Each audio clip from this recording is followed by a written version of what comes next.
தேதி 15/6/2016. இன்றைய முரளியின் தலைப்பு இனிமையான குழந்தைகளே. உங்களை ஆத்மான்னு உணர்ந்து ஆத்மாவோடு பேசுனீங்கன்னா மலர்லேருந்து மனம் வந்து கொண்டே இருக்கும். தேக அபிமானத்தின் துர்நாற்றம் நீங்கி கொண்டே போகும்.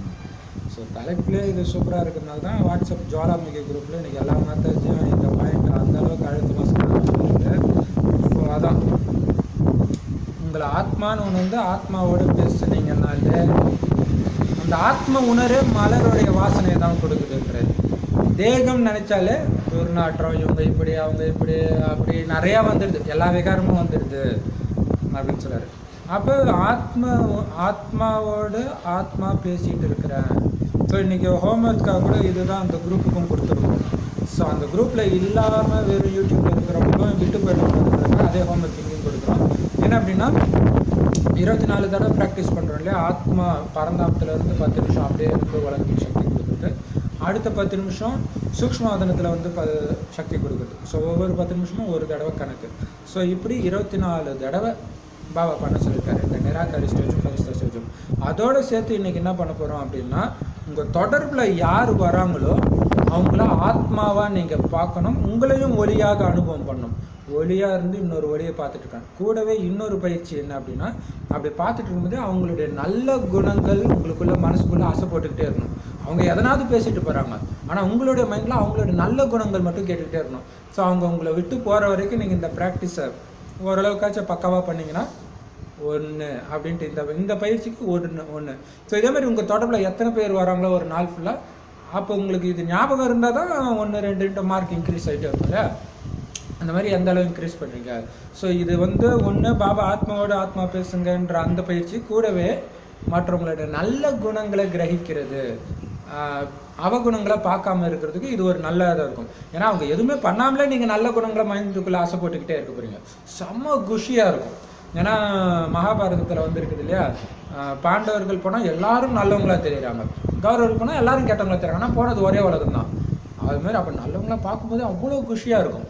ஸோ அவங்க மாற தேவையில்லை, நீங்கள் மாற்றுங்க, மனசில் மாற்றிடுங்க. உங்கள் மைண்டில் அவங்கள பற்றி உள்ள அப்போ அந்த நெகட்டிவ் தாட்ஸே வராத மாதிரி பண்ணுறீங்க, செம குஷியாக இருக்கும். ஸோ இந்த பயிற்சியை இன்றைக்கி பண்ணுங்கள். நாங்களும் இதான் பண்ணுறோம் அந்த குரூப்பில். சரி, அப்போ ஆட்டோமேட்டிக்காக தேகத்தின் துர்நாற்றம் நீங்கிட்டே போயிடும் இல்லையா. ஆத்மாவுடைய நல்ல குணங்களை பார்க்க போகிறீங்க. கேள்வி, அப்படி ஒரு கெட்ட குணம் வந்துச்சுன்னா ஒரு வினாடியில் உங்களுக்கு தெரியும் ஏதோ ஒரு குறையினால் வருதுன்ட்டு. அந்த குறைகளுக்கு ஆப்போசிட்டாக என்ன சக்தியினால் குறை இருக்குதோ அந்த சக்தி ஸ்வரூபமாக நீங்கள் ஆகி அவங்களுக்கு சக்தி தானமாக கொடுங்க. உதாரணத்துக்கு அவங்க கோபப்படுறாங்கன்னா நீங்கள் பொறுமை சக்தியின் ஸ்வரூபமாகி மனசால் கொடுத்துட்டுருங்க. அவங்க வாயை திறந்து நீங்கள் அமைதியாக இருங்க, நீங்கள் பண்ணுற தப்புன்னு சொன்னால் கோபம் வந்துடும். சரி, கேள்வி, தனது நறுமணத்தை நாலாபுறமும் பரப்பக்கூடிய மலர்களாக அல்லது விட்டில் பூச்சிகளாக இருக்கிறவங்க யாரு?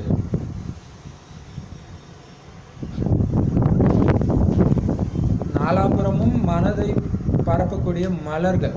ஏன்னா பாபா 2 நாளாகவே மலர்களோட நம்மளை கம்பேர் பண்ணிட்டு வர்றாரு. அந்த மாதிரி மலர்களாகவும் முழுசா பலியாகிற விட்டில் பூச்சியாகவும் இருக்கிறவங்க யாரு? பதில், தன்னை மாதிரியே நிறைய பேர் மனமுள்ள மலர்களாக மாத்துறவங்க தான் உண்மையான மலர். எவ்வளோ சூப்பர் இல்லையா. நாம் மட்டும் முயற்சி பண்ணிட்டு போனால் போதாது, எல்லாருக்குமே அது நமக்கு ஈக்குவலாக மாற்றிக்கிட்டே இருக்கணும் இல்லையா. இப்போ உலகத்தில் இருக்கிறவங்க அசுத்தமானவங்களாம் தனக்கு ஈக்குவலாக எல்லாரையும் அசுத்தமானவங்களாம் மாற்றுறாங்கல்ல. அது மாதிரி நம்மளுடைய வேலை என்ன? நமக்கு சமமாக மனமுள்ள மலர்களாக மற்றவங்கள மாற்றுறவங்க தான் உண்மையான மலர். ஸ்ரீமத் படி நடந்து ஜோதியில் எரிந்து விடக்கூடிய, அதாவது முழு சமர்ப்பணமாகக்கூடிய, உயிருடன் இருந்து கொண்டு இறந்த நிலையை அடையக்கூடிய உண்மையான விட்டில் பூச்சிகளின் அல்லது அப்படிப்பட்ட மலர்களின் நறுமணம் தான் நாலாபுறமும் பரவும். இப்போ ஸ்ரீமத் படி நடந்து ஜோதியில எரிஞ்சிடுறதுன்னா என்ன அர்த்தம்? நெருப்பில் ஒரு பொருள் போயிடுச்சு அப்படின்னா அது என்ன பொருளாக இருந்துச்சுன்னு கூட தெரியாத அளவுக்கு, பேரடையாளம் தெரியாத அளவுக்கு எரிச்சு சாம்பல் ஆக்கிடுது. அந்த மாதிரி நீங்கள் இதுக்கு முன்னாடி என்னவா இருந்தீங்க, உங்களுடைய குணங்கள் என்ன, அனைத்தும் மறந்து, அதாவது நீங்கள் பாபா குழந்தை ஆகிறதுக்கு முன்னாடி நீங்கள் ஏதோ ஒன்று பண்ணதை ஒருத்தவங்க வீடியோ எடுத்து ரெக்கார்ட் பண்ணி வச்சுட்டாங்கன்னா, நீங்கள் பாபா குழந்தையாகி 2 வருஷம் 3 வருஷம் ஆனதுக்கப்புறம் நீங்கள் அதை பார்த்தீங்கன்னா நானா அப்படி இருந்தேன் அப்படின்ட்டு, அதாவது உங்களுக்கு அந்த மனநிலை உங்களால் யோசிக்க கூட முடியாத அளவுக்கு உங்ககிட்ட சேஞ்ச் ஆகிருக்கணும். அது எப்போ ஆகும்? அந்த அசுர குணங்கள் ஃபுல்லாக பஸ்பம் ஆகி இருக்கணும். அப்போ என்னுடைய குணம்னு ஒன்று கிடையவே கிடையாது. பாபா என்ன வாணியில் சொல்கிறாரோ அந்த ஞானத்தை உங்களுடைய குணங்களாக மாற்றிக்கிறது. அதுதான் முழுமையாக அர்ப்பணம். ஸ்ரீமத் படி என்னுடைய அறிவே கிடையாது. பாபா சொல்கிறாரா, சரி தானியானத்தை சொல்லுவாங்க இல்லையா, குரு போய் கடலில் குதிக்க சொன்னால் குதிக்கணும் அப்படின்னா, அது இந்த சத்குரு பாபா இல்லையா, பாபா சொல்கிறது அப்படியே கண்ணை மூடிட்டு ஃபாலோ பண்ணக்கூடிய ஸ்ரீமத் படி நடக்கக்கூடியவங்க தான் ஜோதியில் எரியுது சமர்ப்பணம் ஆகிறதுன்னு சொல்கிறது. அதுதான் உயிருடன் இருந்துக்கிட்டே இறக்குற நிலைன்றதும் இல்லையா. இறந்தாச்சு, இயக்கிட்டு இருக்கிறார் பாபா. இங்கே எதுவும் கிடையாது, தனிப்பட்ட புத்தி எதுவும் கிடையாது. பாபா புத்தி எதுவோ அதுதான். ஏன்னா இந்த புத்தியை யூஸ் பண்ணி தான் கீழே வந்துட்டோம். அதுதான் உயிருடன் இருந்துக்கிட்டே இறந்த நிலை. அப்போ இதுக்கு முன்னாடி இந்த உடல் சம்மந்தப்பட்ட யாருக்கும் நமக்கும் எந்த தொடர்பும் கிடையாது. பாபா சொல்கிறது பிராமண பரிவாரத்தோட மட்டும்தான் தொடர்பு. அது நல்லா தெரியும். இப்போ மொபைல் ஃபோனில் நீங்கள் ஒரு அஞ்ஞானி தொடர்பை வச்சுருந்தீங்கன்னா கூட அது கெடுத்துடும். இத்தனை பிராமண தொடர்பு இருந்தால் கூட ஒரு அஞ்ஞானி தொடர்பு உங்களுடைய மனநிலையை வீணாக்கிறோம். நீங்கள் எப்போ பலகீனமாக இருக்கிறீங்களோ அந்த நேரம், அதுக்கு தான் பாபா சொல்கிறேன், அம்சம் இருந்தால் கூட வம்சம் ஆகிடும், எரிச்சிடுங்க. அப்போ உயிரோடு இருந்துக்கிட்டு அந்த இறந்த நிலையை அடையக்கூடியவங்களுக்கு பேர் தான் உண்மையான விட்டில் பூச்சிகள். அவங்க தான் அந்த மாதிரி மலர்களுடைய நறுமணம் தான் நாலாபுரமும் பரவும் அப்படின்னு சொல்றாரு.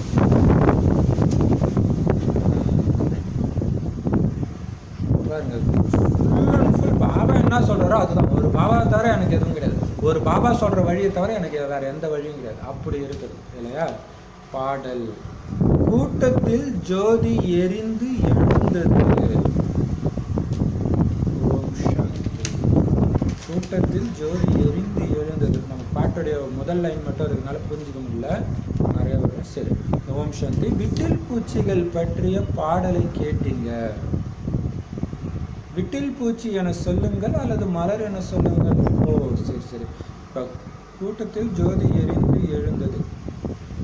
இப்போ எரிஞ்சிடுச்சு, நாம் எரிஞ்சிட்டோம், பாபா கிட்ட பலியாயிட்டோம். பழைய உடல், பழைய மனம், புத்தி எல்லாத்தையும் எரிச்சிட்டோம்.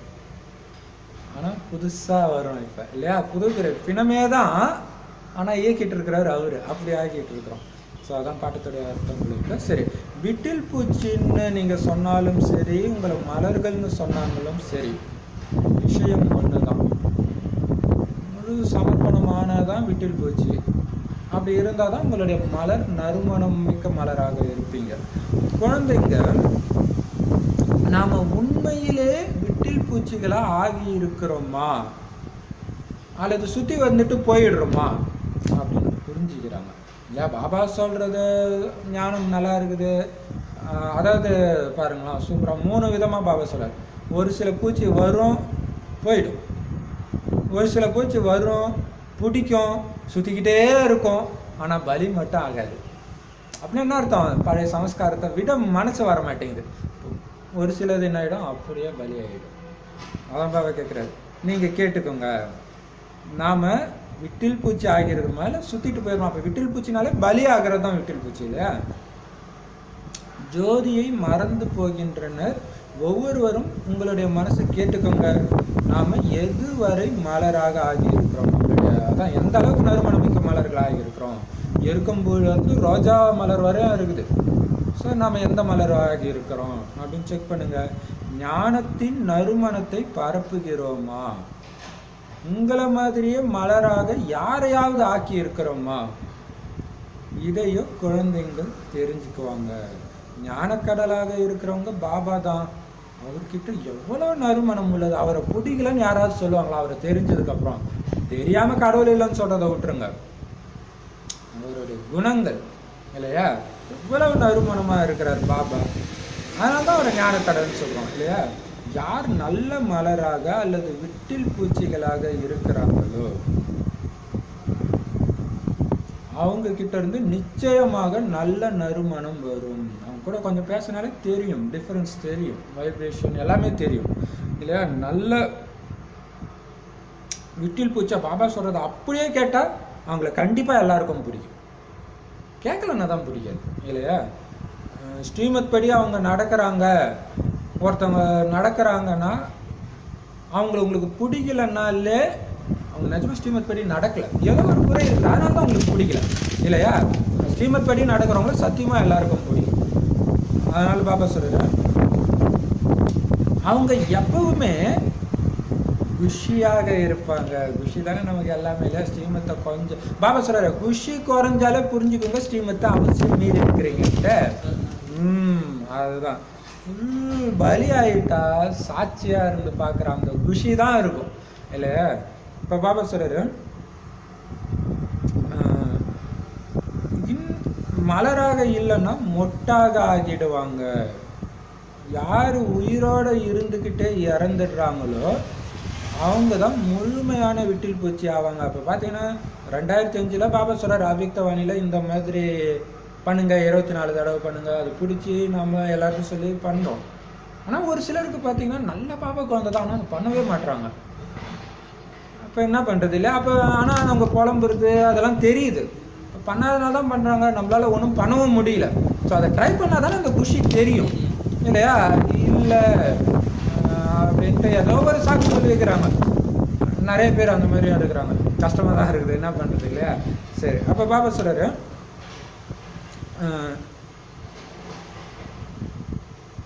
மற்றவர்களையும் தனக்கு சமமாக ஆக்குவாங்க. பாருங்க, சம்பூர்ண பலி அடைஞ்சிருக்கிறோமான்னு கேட்க சொல்லியிருக்கிறாரு. அப்போ சம்பூர்ண பலி அடைஞ்சவங்க எப்படி இருப்பாங்க? நல்ல மலராக இருப்பாங்க, நல்ல நறுமணம் இருக்கும், எப்பயும் குஷியாக இருப்பாங்க, எப்பயும் தனக்கு சமமாக மாற்றுற வேலையில தான் அவங்க ஈடுபட்டு இருப்பாங்க. எவ்வளோ பெரிய விஷயம் இல்லையா.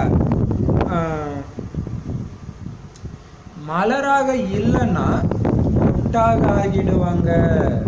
யார் உயிரோடு இருந்துக்கிட்டே இறந்துடுறாங்களோ அவங்க தான் முழுமையான விட்டில் பூச்சி, பலியாகிறாங்க அல்லது ஈஸ்வரிய குழந்தை ஆகிறாங்க. யாராவது செல்வந்தர் ஒரு ஏழையின் குழந்தையை, பாபா நேற்று சொன்னார்ல ஸ்ரீமத் படி நடக்கலன்னா பாப்பா குழந்தையே கிடையாதுன்ட்டு இல்லையா. அவனுக்கு எப்படி ஆஸ்தின்றாரு நினைக்கலன்னா கூட. அப்போ நினைவு தான் மெயின் ஸ்ரீமத்தே இல்லையா. யாரோ இது கூட சொல்லணும்னு நினைக்கிறேன். ஏன்னா நிறைய பேர் தவறுதலாக என்ன பண்ணிடுறாங்க, பாபா பற்றி நான் எல்லாருக்கிட்டையும் பேசிட்டு இருக்கேன், அதுவே நான் யோகா தான் அப்படி புரிஞ்சுக்கிறான். அது யோகா கிடையாது. சொன்னா கழிச்சுக்கோங்க, என்ன பண்ணுறது. யோகா எல்லாத்துலேருந்தும் விடுபட்டு இருக்கிறதுக்கு தான் இல்லையா. அப்போ பாபா நினைவு அனைத்திலும் விடுபட்டு பாபா குழந்தை கூட பேசினாமே கூட இந்த பாபா நினைவு கட்டாகாமல் பேசிக்கிட்டே இருக்கணும் இல்லையா. பேசிக்கிட்டே இருக்கணும், இல்லை பேசுறதே கம்மியாக தான் பேசணும் இல்லையா. சரி, அப்போ பாபா சொல்றது, யாராவது செல்வந்தர் ஒரு ஏழையின் குழந்தையை மடியில தத்து எடுத்துக்கிறாங்க அப்படின்னா குழந்தைங்க அந்த செல்வந்தரின் மடியில வர்றதுனால பிறகு அவங்களையே தாய் தந்தைன்னு அந்த நினைவிலே இருப்பாங்க. மேலும் ஏழையின் நினைவு என்பது மறந்து போயிடும். நம்முடைய தாய் தந்தையர் ஏழைகள் என்பதை தெரிஞ்சிருக்கிறாங்க, ஆனா பணக்கார தாய் தந்தையரை தான் நினைவு செய்வாங்க. அவங்க கிட்ட இருந்து பணம் கிடைக்குது. சாது சன்னியாசிகள் முதலானவர்கள் முக்திதாமம் செல்வதற்காக சாதனை செய்யறாங்க. எப்படி பாபா எப்படி அடிக்கிறாரு பார்த்தீங்களா. ஒரு ஏழை குழந்தைய பணக்காரன் தத்தெடுத்தா அந்த பணக்கார தாய் தந்தை மேலதான் அன்பு. தெரியும் ஏழை தாய் தந்தைக்கு பிறந்தவன்னு, இருந்தாலும் அன்பு நினைவு எல்லாமே அந்த பணக்கார தாய். ஏன்னா அவங்க தான் சொத்து கொடுக்க போறாங்க, அவங்க தான் வளர்க்குறது எல்லாமே. ஏன் பாபா இதை சொல்றாரு? ஏழையோட அப்பா அம்மா கிட்ட தான் நம்ம எல்லாம் பிறந்தவங்க இல்லை. இந்த கலியுகத்தில் இருக்கிற எல்லாமே ஏழைகள் தான். மிகப்பெரிய பணக்கார அப்பா கிடைச்சிருக்கிறாரு, இன்னும் ஏழை அப்பாவே நினைவு செஞ்சுட்டு இருக்கிற பாபா கேட்குறாருல. முதல்ல அந்த லௌகிக தந்தையை மறங்கன்னு சொன்னார் 2 நாள் முன்னாடி இல்லையா. அப்போ தந்தையே மறக்கணும், அப்போ மற்ற உறவுகளும் சேர்த்து தான் அது. சூப்பரானது இல்லை. பாபா ஒரு சில விஷயங்கள் வந்து ஃபுல்லாக முடிக்கல, அப்படி நிறுத்திட்டு அடுத்த பாயிண்ட்டுக்கு போயிடுறாரு. அப்போ இப்போ சொத்து கொடுக்குறவங்கள தானே நினைக்கணும், துக்கம் கொடுக்குறவங்கள நினச்சிட்டு இருப்பீங்க இல்லை. ஸோ இதில் குஷியாக இருங்க. சாது சன்னியாசிகள் முதலானவர்கள் முக்திதாமம் போகிறதுக்காக சாதனை செய்கிறாங்க.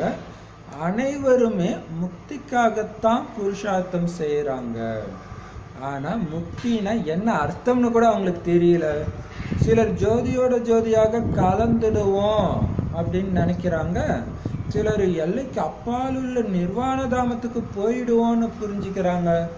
நிர்வாணதாமம் போகிறதுக்கு ஜோதியோடு ஐக்கியமாவது அல்லது ஒன்றாக கலந்து விடுவதுன்னு சொல்லப்படுறது கிடையாது. நாம தூர தேசத்துல வசிக்கிறவங்கன்னு நீங்க புரிஞ்சுக்கிட்டீங்க. சூப்பராக பாபா சொல்கிறார் பார்த்தீங்களா, எப்படிப்பட்ட பாயிண்ட்டு. எல்லாருமே பார்த்தீங்கன்னா எதுக்கு முயற்சி பண்ணுறாங்கன்னா முக்தி தாமத்துக்கு தான் முயற்சி பண்ணுறாங்க, முக்தி தாமம் போகிறதுக்கு, முக்தி அடையணும், பிறவா நிலை அடையணும்ன்ட்டு. ஆனால் ஒரு பக்கம் முக்தி வேணுன்றாங்க, இன்னொரு பக்கம் நான் ஜோதியாக கலந்துறேன், அதான் முக்தின்னு புரிஞ்சுக்கிறாங்க. அதனால தான் சொல்கிறார் பாபா, முக்திக்கு அர்த்தம் தெரியல இவங்களுக்கு. முக்தி மேலே போகிறது, மேலே போகிறது ஒன்றும் ஜோதியாக கலக்கிறது இல்லை. மேலே போகிறது வேற, தனியாக ஒன்று போகுது மேலே. ஜோதியாக கலக்குனா அது இல்லாமல் போயிடுது, அப்படின்னா ஆத்மா அழிஞ்சிடுற மாதிரி அர்த்தம். இது ரெண்டும் ஒன்று கிடையாது அப்படின்னு கூட அவங்க புரிஞ்சிக்கல. சூப்பராக சொல்கிறார் இல்லையா. ஆனால் நீங்கள் புரிஞ்சுக்கிறீங்க.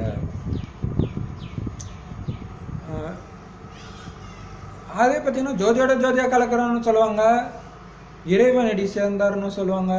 இப்போ இறைவனடி சேர்ந்தார்னா என்ன அர்த்தம், ஜோதியாக கலக்கிறதுனா என்ன அர்த்தம் தெரியல. இறைவன் கிட்ட போகிறதுனா முக்தி ஆகுறது, ஜோதியாக கலக்கிறதுனா அங்கே கூட போகல, இங்கேயும் ஏதோ தத்துவம் கலக்கிற மாதிரி ஆகிடுது. ஸோ இது ரெண்டும் ஒன்று கிடையாது. நாம் உண்மையிலே எங்கே வசிக்கிறவங்க, அதனால தான் பாபா இந்த ப்ராக்டிஸ் கொடுத்துருக்கிறார். உன்னுடைய வீட்டிலேயே இரு, பரந்தாமத்திலே இரு, இல்லையா சூக்ஷ்மவாதனத்துக்கு வா, கீழே வராதுன்றார்ல, எல்லாத்தையும் அங்கேருந்தே கவனிச்சுக்கோங்கன்றார்.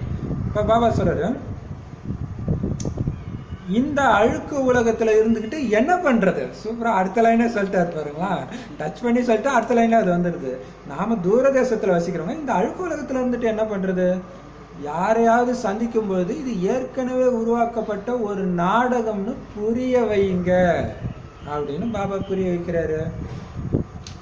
சத்யுக திரேதாயுக அப்படியே போய் கடைசியில் என்ன வரும், சங்கமயுகம், இதுவும் புரிய வைங்க அப்படின்னு பாபா புரிய வைக்கிறாரு. சத்யுகத்துக்கு பிறகு திரேதாயுகத்தின் சங்கமம் வரும். சத்யுகம் திரேதா கலக்கிற அந்த யுகம் சங்கமயுகம் வரும். அந்த யுகமும் சுழற்சியில் திரும்பவும் வரும். அதே மாதிரி கல்பமும் சுத்துது இல்லையா. இப்போ ஜனவரி மாதம் முடிஞ்சு பிப்ரவரி மாதம் வருதுன்னா மீண்டும் பிப்ரவரி மாதம் வரும். அதே மாதிரி வருஷமும் மீண்டும் சுத்தும். அதே மாதிரி தான் இங்கேயும் கல்பமும் வரும். பாபா அப்போ என்ன அர்த்தத்தில் சொல்கிறாருன்னா, வெயில் சீசன் முடிஞ்சு மழை சீசன் வருது அப்படின்னா மழை சீசன் அந்த ஒரு தடவையோட விட்டுறாது, மறுபடியும் வெயில் சீசன் வரும் இல்லையா, இது புரிஞ்சுக்கிறோம். ஆனால் பாபா கல்பமும் மீண்டும் வரும் அப்படின்னா நடந்ததே திரும்பவும் துல்லியமாகவும் நடக்கும் அப்படின்றது. சரி, கல்பமும் சுத்துது. பாபா ஒவ்வொரு யுகத்திலையும் வராரா அப்படின்னா வர்றது கிடையாது. மனிதர்கள் இதை புரிஞ்சுக்கிற மாதிரி இல்லை. யுகம் யுகம் வருவார், அதனால தான் பல அவதாரம் வச்சுட்டாங்க. அவர் ஒரு தடவை தான் பைபிள் குரானில் கடைசியில் வருவார்னு தான் போட்டிருக்குது. ஆனால் இந்து மதத்தில் தவறுதலாக என்ன பண்ணிட்டாங்க, யுகம் யுகமாக வருவாங்கன்னு போட்டாங்க. இந்தியாவில் தான் வர்றாரு, ஆனால் இந்து மதத்தில் அப்படி தவறாக போயிடுச்சு. அதனால் பாபா சொல்றாரு, மனிதர்கள் புரிஞ்சுக்கிற மாதிரிலாம் கிடையாது. பாபா சொல்றாரு, எப்போ இல்லையா மனிதர்கள் புரிஞ்சுக்கிற மாதிரி யுகம் யுகமாக வர்றது கிடையாது. எப்போ எல்லாரும் தமோ பிரதானமாக ஆகிடுறாங்களோ அப்போ புரிஞ்சுக்கலாம் கலியுகத்தின் கடைசி இல்லையா, அப்போதான் அப்படி ஆகும். அந்த கல்பத்துடைய சங்கமத்தில் தான் நான் வரேன். அப்போ பார்த்தீங்கன்னா இறைவனுடைய கையை பிடிச்சிக்கிட்டு இருக்கும்போது நம்மளையே மாயா பூச்சி இழுத்துட்டு போகுதுன்னா இப்போ மற்றவங்களுடைய நிலைமை என்ன இல்லையா. அப்போ நம்ம புரிஞ்சுக்கலாம். அவாதில் இருக்கும்போது கொஞ்சம் நினைவு இல்லைன்னா அப்படியே மீண்டும் அந்த பழைய தமப்பிரதானங்களை சமஸ்காரங்கள் வருது, எல்லாருக்குமே அது அனுபவமாயிருக்கும். இப்போ மற்றவங்க நிலைமை என்ன ஆகும். அப்படி என்ன மாதிரி இது மோசமான உலகத்தில் இருக்கிறோம். இப்போ பாபா சொல்றாரு, யுகம் முடியுது. சரி, பாபா சொல்றாரு அந்த கலியுக கடைசி வருது, அந்த கல்பத்தின் சங்கமத்தில் நான் வரேன். அப்படின்னா கலியுகத்தின் கடைசினா என்ன, கல்பத்துடைய கடைசியா அது, அப்போதான் நான் வரேன். இது கல்பத்துக்கும் இடைப்பட்ட சங்கமயுகத்தில் வரார் பாபா. யுகம் முடியுது அப்படின்னா கலைகள் குறைஞ்சிடுது. ஒவ்வொரு யுகமும் முடியும் போது என்ன ஆகுது, கலைகள் குறைஞ்சிடுது. எப்போ முழு கிரகணம் பிடிக்குதோ அப்போதான் நான் வரேன் விடுவிக்கிறதுக்கு. இதுதான் அந்த கிரகணங்கள் பிடிக்குதுன்ட்டு அதுக்கு நிறைய கதை சொல்லியிருப்பாங்க இல்லையா, பாம்பு வந்து பிடிக்குது என்னமோ சொல்லுவாங்க. அதான் சார் முழுசாக எல்லா ஆத்மாவையும் ஒட்டுமொத்த சிருஷ்டியும் கிரகணம் பிடிக்கும் போது நான் வரேன் விடுவிக்கிறதுக்கு. மற்றபடி நான் ஒவ்வொரு யுகத்திலும் வர்றதில்லை. காரணம், ஒவ்வொரு யுகத்தில் ஒன்றும் உங்களுக்கு கிரகணம் பிடிக்கல இல்லை, ஃபுல்லாக பிடிச்சி அமாவாசை ஆகும்போது தான் அவர் வர்றாரு. இதை பாபா வந்து விட்டில் பூச்சிகளுக்கு புரிய வைக்கிறார். யாருக்கு புரிய வைக்கிறாரா? யார் முழுசா சம்பூர்ணமாக இருக்கிறாங்க, அதாவது பலியாக இருக்கிறாங்களோ அவங்களுக்கு, சமர்ப்பணம் ஆகிறவங்களுக்கு. ஏன்னா மற்றவங்க கேட்கறது கிடையாது இல்லையா, பாபா எப்படி. அப்போ விட்டில் பூச்சிகள்லேயும் நம்பர் வார் இருக்கிறாங்க. இப்போ விட்டில் பூச்சி கதைக்கு வர்றார். சிலது எரிந்து மடிந்து போகின்றன, சில சுற்றி வந்து சென்று விடுகின்றன. ஸ்ரீமத் படி நீங்க தான் நடக்க முடியும். எங்கேயாவது ஸ்ரீமத் படி நடக்கல அப்படின்னா மாயா பின்தொடர்ந்து கொண்டே இருக்கும். செம்ம இது. இந்த நினைவு கட்டாகிற அடுத்த செகண்டு ஆயிடுச்சிடும். இப்போ கூட குமரன் பிரதர்னு அவர் கூட ஜுவாலாமிக் குரூப்பில் சொல்லியிருந்தார். என்ன சொல்லியிருந்தோம்னா, நான் இன்னைக்கு டெஸ்ட் பேப்பர் எனக்கு வந்ததெல்லாம் யோசிச்சு பார்த்தேன். எப்படி வந்ததுன்னா, நான் எப்போ ஞான சிந்தனை பண்ணலையோ அப்போ தான் வருதுன்ற. இப்போ ஞானத்தை உள்ளே இருக்கும்போது கூடவே யோகமும் பண்ண, அவர் இப்போ தான் வந்து இருக்கிறாரு, பரவாயில்ல, அந்த அளவுக்கு சிந்தனை புரிஞ்சிருக்கிறாரு இல்லையா. அதான் பாபா சொல்றாரு, அப்போ ஞான சிந்தனை பண்ணுறதும் ஒரு ஸ்ரீமத்து தான். அப்போ எப்போ நீங்கள் ஸ்ரீமத் படி நடக்கலையோ பின்னாடியே வருவான் மாயா, புள்ள பிடிக்கிறோம். அவன் வேலையாக தானே, அவன் அப்பா அம்மா விட்டு எப்போ எட்ட போறீங்கன்னு பார்த்துட்டு தானே புள்ள பிடிக்கிறோம் வருவான் இல்லையா. சரி, அப்போ சம்பூர்ண பலியானதான் தப்பிச்சிங்க. கொஞ்சம் கொஞ்சம் சமஸ்காரம் இருந்தால் கூட பிடிச்சிடுவான். இப்போ பாபா சொல்றாரு, அது மாதிரி நம்ம பார்க்குறோம்ல, எவ்வளோ நல்ல பயங்கரமாக எல்லாரும் ஆஹா அந்த மாத்தாச்சு அப்படி இந்த மாத்தாச்சு அப்படின்னு நினைக்கிறவங்கெல்லாம் ஒரு சின்ன பலகீனத்தில் பார்த்தீங்கன்னா சென்டர் விட்டே போகிற மாதிரி ஆயிடுது இல்லை. அப்போ என்ன ஆயிடுது, கொஞ்சம் ஸ்ரீமத்தை ஃபாலோ பண்ணல மாட்டிடுச்சு ஸ்லைட்டாக. அதான் பாபா சொல்ற, கொஞ்சம் கூட மீறாதீங்கன்றது பெரிய விஷயம் இல்லையா. இப்போ பாபா சொல்றாரு, அதே தான் நேற்று இந்த இது நான் பண்ணிக்கிட்டே இருக்கிறேன், நடுவில் கொஞ்சம் கேப் விடலாமே அப்படின்ட்டு கேப் விடும் பொழுது தான் மாயா பிடிச்சிச்சு. அதுக்கப்புறம் பாபா நினைவே வர முடியாத மாதிரி பிடிச்சிருச்சு. எவ்வளோ ஜாக்கிரதையாக இருக்கணும் இல்லையா. இப்போ பாபா சொல்றாரு, ஸ்ரீமத்துக்கு அதிகமான மகிமை இருக்குது. ஸ்ரீமத் பகவத்கீதைன்னு சொல்றாங்க இல்லையா, சாஸ்திரங்களையோ பிற்காலத்தில் யார் உருவாக்குனாங்களோ அந்த சமயம் புத்தி ரஜோ நிலையில் இருக்கிற காரணத்தினால கிருஷ்ணர் துவாபர யுகத்தில் வந்ததாக புரிஞ்சுக்கிட்டாங்க. எப்போ ஆதி சனாதன தேவி தேவதா தர்மம் மறைஞ்சிடுதோ நாம கூட தேவி தேவதா தர்மத்தை சார்ந்தவர்களாக இருந்தோம் என்பதையே மறந்துடுறாங்களோ அப்பொழுது நான் வருகிறேன். அப்ப கிருஷ்ணர்னு ஒருத்தர் இருந்தாருன்னு துவாபர யுகத்துல ஞாபகம் இருக்குது அவங்களுக்கு. அப்ப தேவதை தர்மத்தை சார்ந்தவங்க ஞாபகம் இருக்குது இல்லையா. அப்பெல்லாம் பாபா வரல. ஆனா இந்த தேவதை தர்மம் எப்ப மறையுதோ அப்படின்னா என்ன அர்த்தம்னா, தர்மத்துக்கு இன்னொரு அர்த்தம் என்னன்னா, அந்த தெய்வீக குணங்களை தான் சொல்றாரு தர்மம்ட்டு. அப்ப அந்த குணம் சுத்தமா காணாம போயிடுச்சு. ஒருத்தர் கூட நல்லவன் இல்லைன்னு பாபா அடிச்சு சொல்றாரு இல்ல. நமக்கு தெரியாது, ஆனா இருக்கும். இப்ப நல்லவங்க மாதிரியே தான் இருப்பாங்கன்னா உள்ளுக்குள்ள இருக்கும் விஷம். அப்ப அப்படி சுத்தமான தெய்வீக குணங்கள் எப்ப மறையுதோ, நான் தேவதைன்றதே எப்ப மறந்துடுறாங்களோ அப்ப நான் வர ஞாபகப்படுத்துறதுக்கு இல்லையா. அதாவது ஒரு டைம்லலாம் பார்த்தீங்கன்னா இவங்களாம் எப்பயும் ராஜா வந்துருப்பாங்க அப்படி இருக்கு அப்படின்னாங்க. அப்புறம் கட்டுக்கதை நாங்கள் அப்புறம் என்ன பண்ணேன், இப்படிலாம் ஒருத்தர் இல்லவே இல்லைன்ட்டாங்க. அப்பதான் பாபா வர இல்லையா, குழந்தை உன்னை நீயே இல்லைன்னு சொல்ற அப்படின்னு சொல்றாரு. எவ்வளவு பெரிய காமெடி இல்லையா. இப்ப பாபா சொல்றாரு, உங்களுடைய இந்து தர்மம், அதாவது தங்களுடையது இந்து தர்மம்னு சொல்லிக்கிறாங்க. இதுவும் டிராமால விதிக்கப்பட்டிருக்கு. எவ்வளவு உயர்ந்த தர்மத்தை விட்டு இந்துன்னு சொல்லிக்கிறீங்க, அதுல இருந்து பிரிஞ்சு இந்து என்னான்ட்டு கிறிஸ்டினும் முஸ்லீம் இப்படியே போது. இதெல்லாம் டிராமா, எதுவும் பண்ண முடியாது, விதிக்கப்பட்டிருக்கு. எப்ப இந்த மாதிரி மறந்துடுறாங்களோ அப்பொழுதுதான் மீண்டும் வந்து தேவதை தர்மத்தை நான் ஸ்தாபனை செய்வேன். இந்த தந்தை ஒருவர் தான் வந்து துக்கதாமத்திலிருந்து சுகதாமத்தின் எஜமானர்களாக உங்களை ஆக்குறாரு. எப்படி சூப்பரா சொல்றாரு பார்த்தீங்களா. இந்த தந்தை ஒருவர் தான் வந்து துக்கதாமத்திலிருந்து சுகதாமத்தின் எஜமானர்களாக ஆக்குறாரு அப்படின்னு சொல்றாரு. துக்கதாமத்துல துடிச்சிட்டு இருக்கிறாங்க தேவதை தர்மம்ன்றதே மறந்து. அப்ப ஞாபகப்படுத்துறாரு, குழந்தை சுகம் நிறைந்த தேவதையா நீ தான் இருந்தன்னு சொல்லி சொல்லியே நம்மள சுகதாமத்தின் எஜமானர்களாக மாத்துறாரு.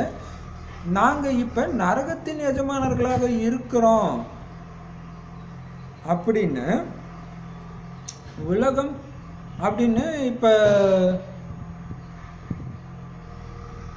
சொல்றோம் இல்லையா? உலகம் தம பிரதானமாக ஆகத்தான் வேண்டும். பாபா சொல்றாரு இல்லையா, இன்னும் தம பிரதானம் ஆகணும்ன்றாரு. இதுதான் பெரிய விஷயம். கடவுள் கண்ணு இல்லையா அப்படி இப்படின்றாங்க. ஆனா பாபா சொல்றாரு டிராமா படி இன்னும் மோசமா தான் ஆகும். இறைவன் வந்துட்டாரு தான், ஆனா அது மோசமா தான் ஆகும். ஏன்னா பாபா சொல்றாரு பாவத்தின் குடம் நிரம்பல. அது நான் இன்னைக்கு கூட ஆசைப்பட்டுனே இருந்தேன். ஏன் சொல்றாரு அதுக்கு இன்னைக்கும் சொல்றாரு ஆகத்தான் வேண்டும். அவர் வேற அது கிடையாது சொல்றாரு கேட்கும்போது. அப்ப இன்னும் கேட்டீங்கன்னா வந்திருக்கிறது இறைவன்றதை இன்னும் தமா பிரதானமா ஆனா தான் அவங்க புரிஞ்சுக்குவாங்க. துக்கத்துல அப்படி துடிக்கும் போதுதான் புரிஞ்சுக்குவாங்க இல்லையா? ஸோ ஆகிதான் ஆகணும். ஏன்னா இங்க இறைவன் வந்திருக்கிறாருன்றது இல்லாம போயிட்டு இருக்கிறாங்க இல்லையா? அதுதான் இப்ப பாப்பா சொல்றாரு அனைவரும் தூய்மையற்று இருக்கிறதுனாலதான் தூய்மையானவர்கள் முன்னாடி போய் தலை வணங்குறாங்க. இப்ப பாபா சொல்றாரு ஸ்ரீமத் படி நடந்து போங்க. இப்ப பாருங்களா, ஒரு சாமியார் ஏதோ ஒரு பெண் விஷயத்துல மாட்டிக்கிட்டாரு அப்படின்னா போவாங்களா அதுக்கப்புறம் அவங்கள பார்க்க? ஏன் போல? இல்ல நாம பண்ணாததே அவர் பண்றாரு இல்ல, எல்லா அஞ்ஞானிகளும் பண்றதான் அவரும் பண்ணிருக்கிறாரு. ஏன் திடீர்னு போக மாட்டாங்க? என்ன மாதிரிதான் அந்த ஆள் இருக்கிறாரு, நான் எதுக்கு போய் கும்பிடணும்ன்றாங்க. அப்ப தேவதைகள் முன்னாடி போய் இவங்க வணங்குறாங்கன்னா என்ன அர்த்தம்? அவங்கள விட நான் கீழானவன் தான் அர்த்தம். அப்ப தூய்மையற்றவர்கள் முன்னாடி தூய்மையானவர்கள் முன்னாடி தூய்மையற்றவர்கள் போய் தலை வணங்குறாங்க. இப்ப பாபா சொல்ற ஸ்ரீமத் படி நடந்து செல்லுங்கள். ஜென்மாந்திரத்தின் சுமை உங்க தலை மேல அதிகமா இருக்குது. ஸோ எரிக்கணும். பழைய ஜென்மத்து பாவத்தையும் எரிக்கணும், இப்ப பண்ணாமலாம் இருக்கணும். ஏன்னா இப்ப பண்றதுக்கு தான் பயங்கர பாவம்ன்றாரு. இல்லைன்னா ஐயோ ஐயோ ஐயோன்னு கூக்குரலிட வேண்டியது இருக்கும், கதறுவீங்கன்றாரு. எவ்வளவு பெரிய விஷயம் இல்ல? நேற்று கூட சொன்னாரு, இது ஃபுல்லா தண்டனை பத்தி சொன்னாரு. இப்பதான் கொஞ்சம் ஸ்டார்ட் பண்றாரு தண்டனை பத்தி. அவங்களும் ஆத்மாவில பாவ புண்ணியம்லாம் ஒட்டாதுன்னு சாது சன்னியாசிகள் நினைக்கிறாங்க. ஆனா அப்படிலாம் கிடையாது. ஆத்மாதான் சுகத்தையும் துக்கத்தையும் அனுபவிக்குது. இதை யாருமே புரிஞ்சுக்கிறது கிடையாது. அப்ப நிறைய பேருக்கு தோணும், எனக்குமே கூட தோணும், நான் பாபா ஆத்மா தான் அனுபவிக்குதுன்றாரு. அப்ப காலை ஒருத்தங்க வெட்டினாங்கன்னா கால் தானே வலிக்குது. அதான் பாயிண்ட். அப்ப ஆத்மா வெளியே போச்சுன்னா தெரியாது இல்ல, அப்ப அனுபவிக்கிறது யாரு? ஆத்மா தான். அதுதான் அப்ப பாபா சொல்றாரு சுகத்தையும் ஆத்மா தான் அனுபவிக்குது, துக்கத்தையும். அதே மாதிரி ருசியான ஒரு பொருளை சாப்பிட்டீங்கன்னா ஆத்மா இருக்கும்போது தான் நாக்குல அந்த ருசி தெரியுது, இல்லைன்னா தெரியாது. அப்ப அனுபவிக்கிறாரு, இது மூலமா அனுபவிக்கிறாரு, அவ்வளவுதான். சரி, அப்ப பாபா சொல்றாரு இதை யாரும் புரிஞ்சுக்கிறது கிடையாது.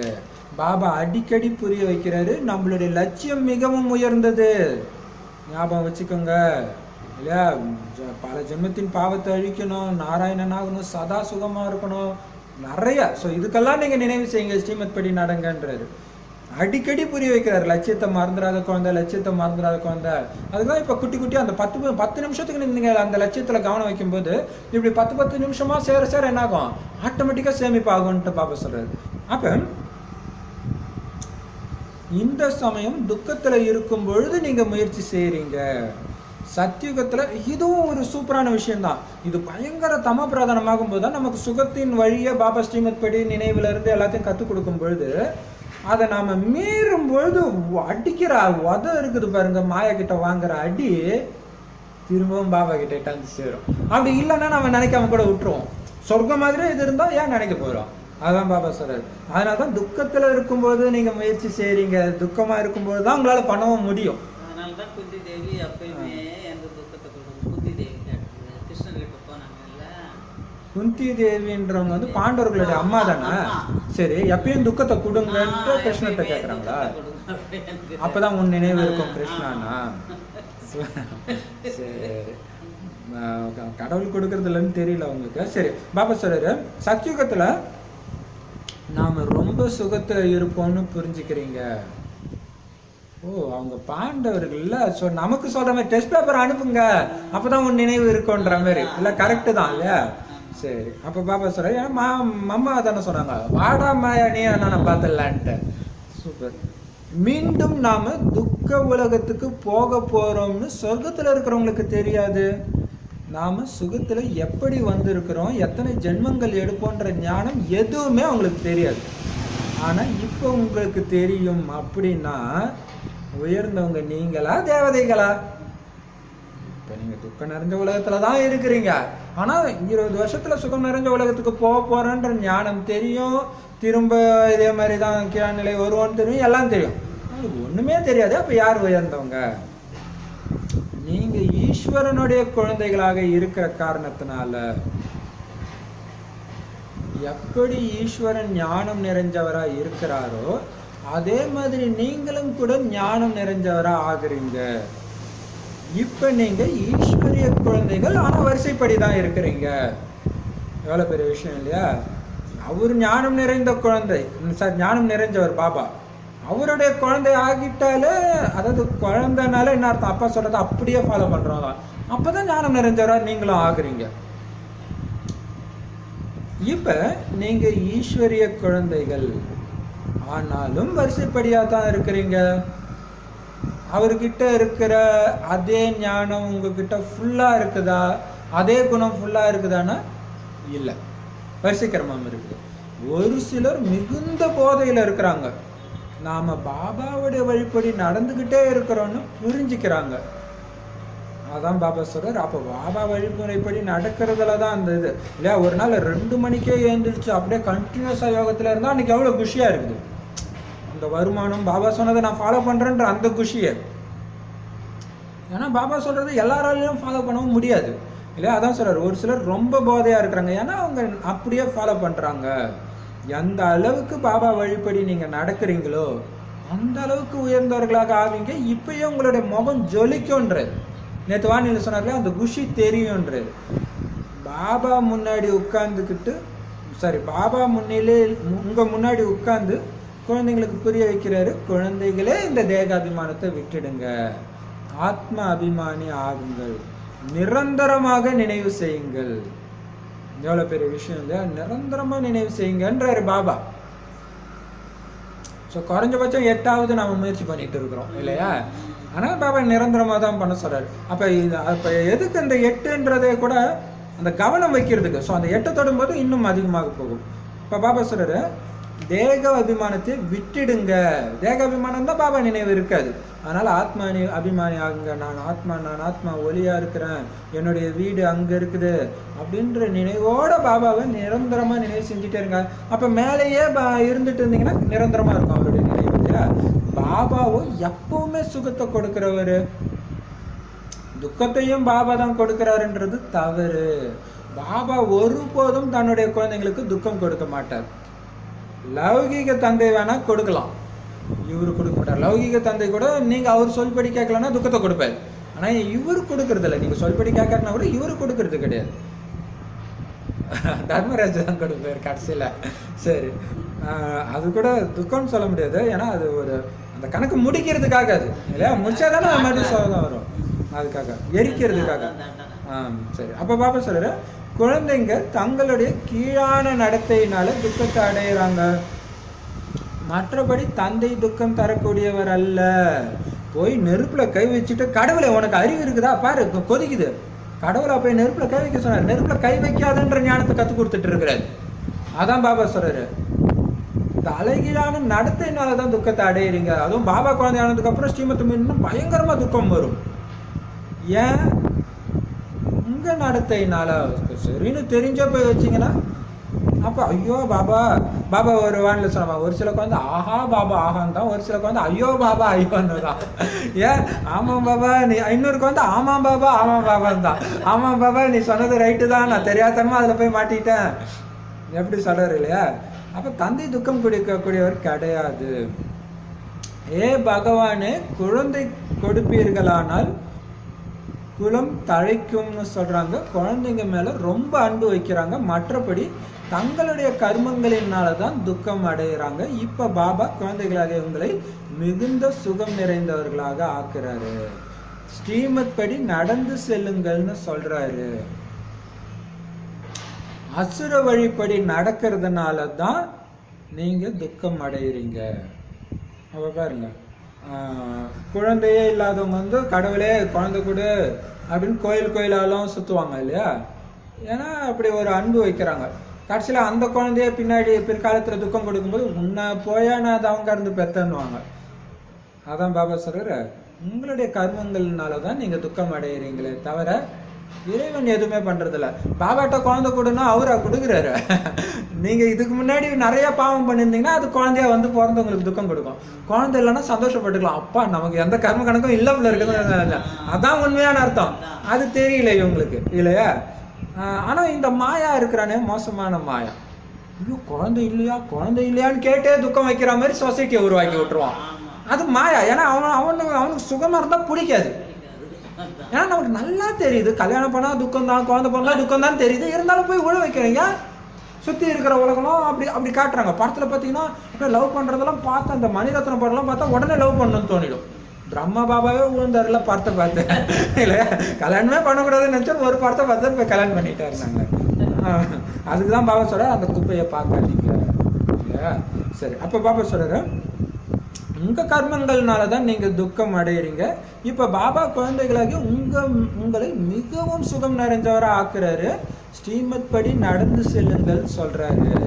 அசுர வழிப்படி நடக்கிறதுனாலதான் நீங்க துக்கம் அடையிறீங்க.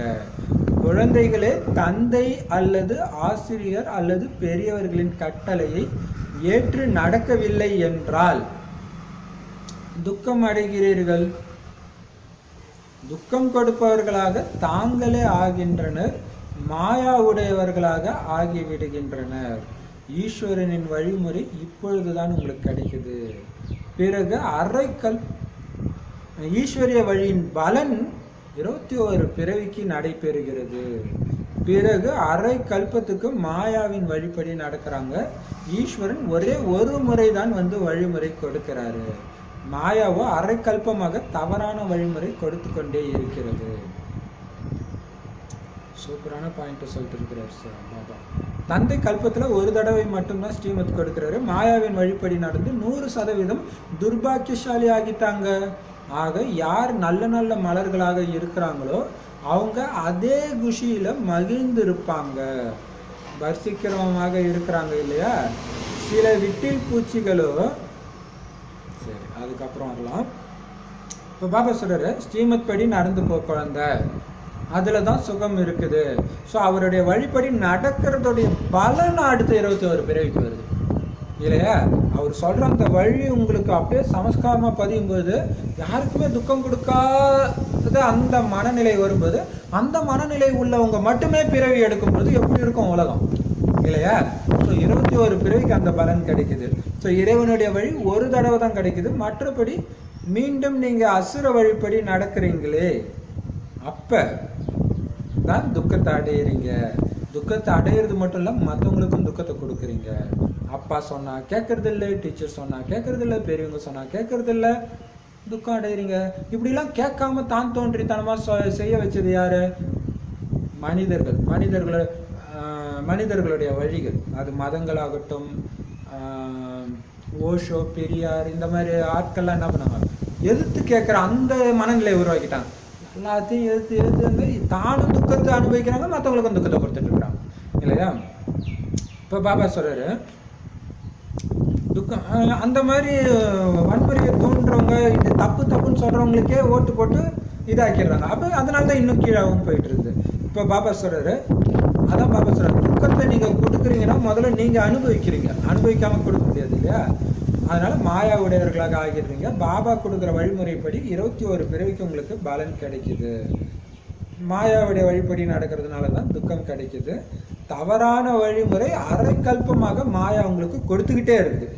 பல ரூபத்துல, சினிமா நடிகர்கள் மூலமாக, அரசியல்வாதிகள் மூலமாக, புரட்சியாளர்கள் மூலமாக, மத தலைவர்கள் மூலமாக தவறான வழிமுறைகள் கண்டினியூஸா கொடுத்துக்கிட்டே இருக்கு.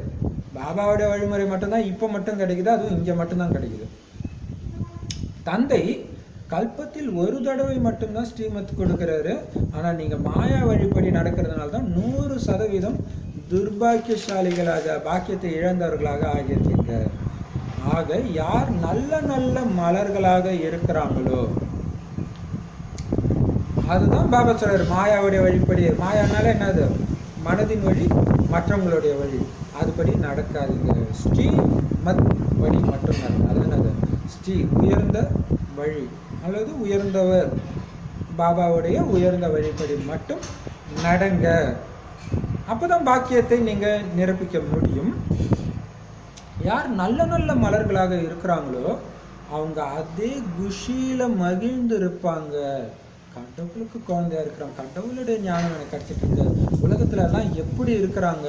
ஸோ அந்த ஒரு குஷியிலே அவங்க இருப்பாங்க. ஆனா அதிலும் வரிசை கிரமம் இருக்குது இல்லையா? சில விட்டில் பூச்சிகளோ பாபாவுடையவர்களாக ஆகி ஸ்ரீமத் படி நடக்கிறாங்க. கரெக்டாக ஒவ்வொரு அடியிலும் ஸ்ரீமத்தை ஃபாலோ பண்ணுறாங்க. ஒரு சிலர் கொஞ்சம் ஃபாலோ பண்ணுறாங்க, ஒரு சிலர் அப்படியே போயிடுறாங்க. ஸோ இது மாதிரி நிறைய வரிசை கிரமம் இருக்குது. ஏழைகள் தான் தங்களுடைய அன்றாட கணக்கை பாபா கிட்ட எழுதுறாங்க. பணக்காரர்களுக்கு பயம் இருக்குது. இங்கே நமது பணத்தை எடுத்துக்கொள்வார்களோ அல்லது மாட்டார்களா? பணக்காரர்களுக்கு மிகவும் கஷ்டம். பாபா சொல்றாரு, நான் ஏழை பங்காளன். தானமும் எப்பொழுதும் ஏழைகளுக்குத்தான் கொடுக்கப்படுகிறது. சுதாமாவின் விஷயம் உள்ளது இல்லையா? கைப்பிடி அரிசி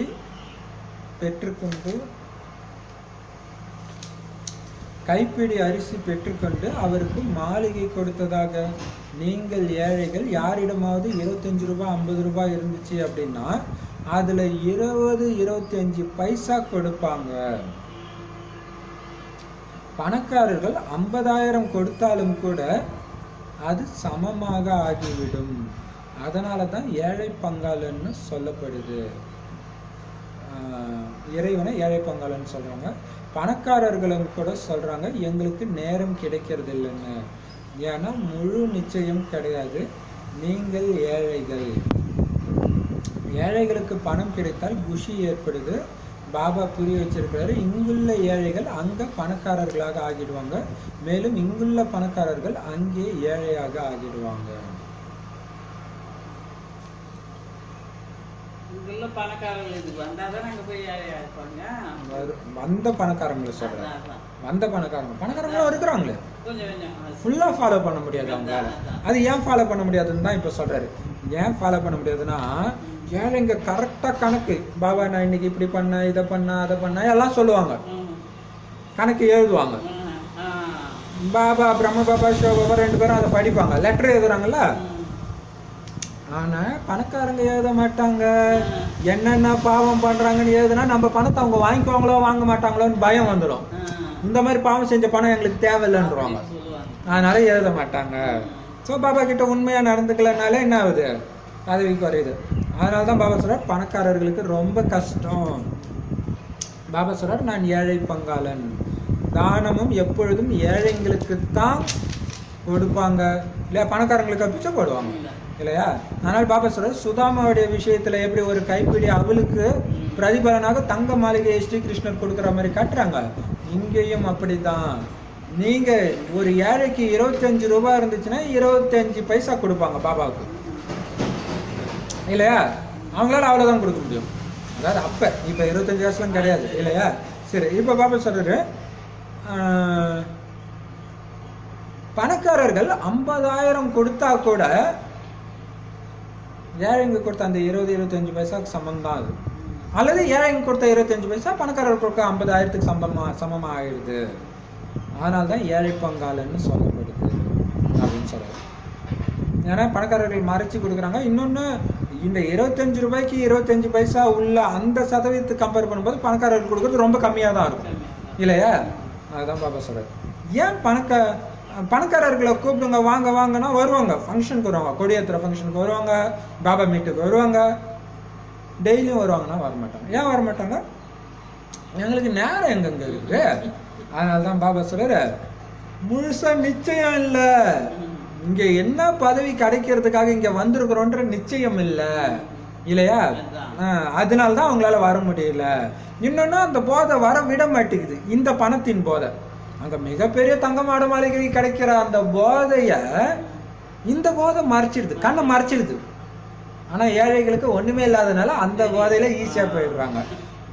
நீங்க ஏழைகள், ஏழைகளுக்கு பணம் கிடைச்சா குஷி வந்துடுது.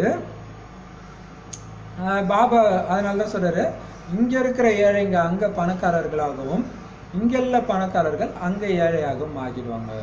ஏழையா இருக்கிறவங்க எல்லாம் பெரும்பாலும் சென்டர்ல சரண்டர் ஆனவங்க, அதாவது எல்லாரும் கிடையாது, பட் பெரும்பாலும் பாத்தீங்கன்னா ஏழைகளா தான் இருப்பாங்க. ஏன்னா டக்குன்னு போயிடுது, எதுவும் இல்லை, அப்ப அந்த பற்று இருக்காது, போயிடும். பணக்காரங்கன்னா யோசிப்பாங்க, நம்ம இவ்வளவு சுகமா இருந்தோம், அங்க போய் என்ன ஆகும் போதோ. அதுவும் இப்பெல்லாம் சன்றாங்கன்னா ரொம்ப யோசிப்பாங்கன்னா எல்லா இடத்துலயும் டெஸ்ட் பேப்பர் பயங்கரமா இருக்குது இல்லையா? அதனால பாபா சொல்றாரு, நிறைய பேர் கேட்குறாங்க, நாங்க யஜ்யத்தை பற்றிய சிந்தனை வைக்கிறதா அல்லது குடும்பத்தை பற்றி சிந்திக்கிறதா? பாபா சொல்றாரு, நீங்க உங்க குடும்பத்தை நல்லா பராமரிங்க. நீங்க இந்த சமயம் ஏழையாக இருக்கிறது நல்லது. பணக்காரர்களாக இருந்தீங்கன்னா பாபா கிட்ட இருந்து முழு ஆஸ்தியை அடைய முடியாது. சன்னியாசி கடைசி பிறவில ஏழையா பிறந்தவங்க மிகப்பெரிய பாக்கியசாலிகள். இது பார்த்தீங்கன்னா பைபிள்ல கூட என்னமோ சொல்லியிருப்பாரு அவரு, ஏழைகள் வந்து ரொம்ப பாக்கியசாலிகள். பணக்காரங்க, அதாவது ஊசி, துணி தைக்கிற ஊசி காதுக்குள்ள ஒட்டகத்தை நுழைச்சாலும் நுழைக்கலாம், பணக்காரன் சொர்க்கத்துல பிரவேசிப்பதில்லை. ஏன்னா அந்த பற்று விடாதுன்றதுனால. ஆனா பாபா சொல்றாரு, நீங்க இப்ப ஏழையா இருக்கிறது நல்லது. பணக்காரர்களாக இருந்தா பாபா கிட்ட வந்து ஃபுல் ஆஸ்தியை அடைய முடியாது. சன்னியாசிகள் இந்த மாதிரி சொல்ல மாட்டாங்க. அவங்களோ பணத்தை பெற்றுக்கொண்டு தங்களுக்காக சொத்தை உருவாக்கி கொள்வார்கள். சிவபாபா அந்த மாதிரி செய்ய மாட்டாரு. இந்த கட்டடங்கள் முதலியவை அனைத்தும் குழந்தைகளாகிய நீங்கள் உங்களுக்காகவே உருவாக்கி இருக்கிறீங்க. இது யாருடைய சொத்தும் கிடையாது. இதுவோ தற்காலிகமானது. ஏன்னா கடைசி நேரத்துல குழந்தைங்க இங்க வந்து தங்கணும். நம்முடைய நினைவு சின்னமும் இங்கதான் இருக்குது. எவ்வளவு சூப்பரா சொல்ற. கடைசி நேரத்துல அதை விட்டுருங்க, மதுபன்ல இருக்கிற மாளிகை சொல்றாரு. சரி, அது அடுத்த பாயிண்ட். மதுபன்ல இருக்கிற கட்டுற பில்டிங் எல்லாம் கடைசியில நீங்க அங்க போய் தங்கணும், அங்கதான் தங்கி ஆகணும் இல்லையா? சரி, இப்ப எவ்வளவு சூப்பரா சொல்றாரு பார்த்தீங்களா? இன்னொன்னு சொல்றாரு, சாது சன்னியாசிகள் இந்த மாதிரி சொல்ல மாட்டாங்க. பணம் கொடுக்குறவன்ட்ட போய் நீ அங்க பிச்சைக்காரன் ஆகடான்னு சொன்னா அவன் பணமே கொடுக்க மாட்டான். ஆனா பாபா கல்லங்க விட மாட்டாரு, உண்மையா சொல்றாரு இல்லையா? அதான் பெரிய விஷயம்.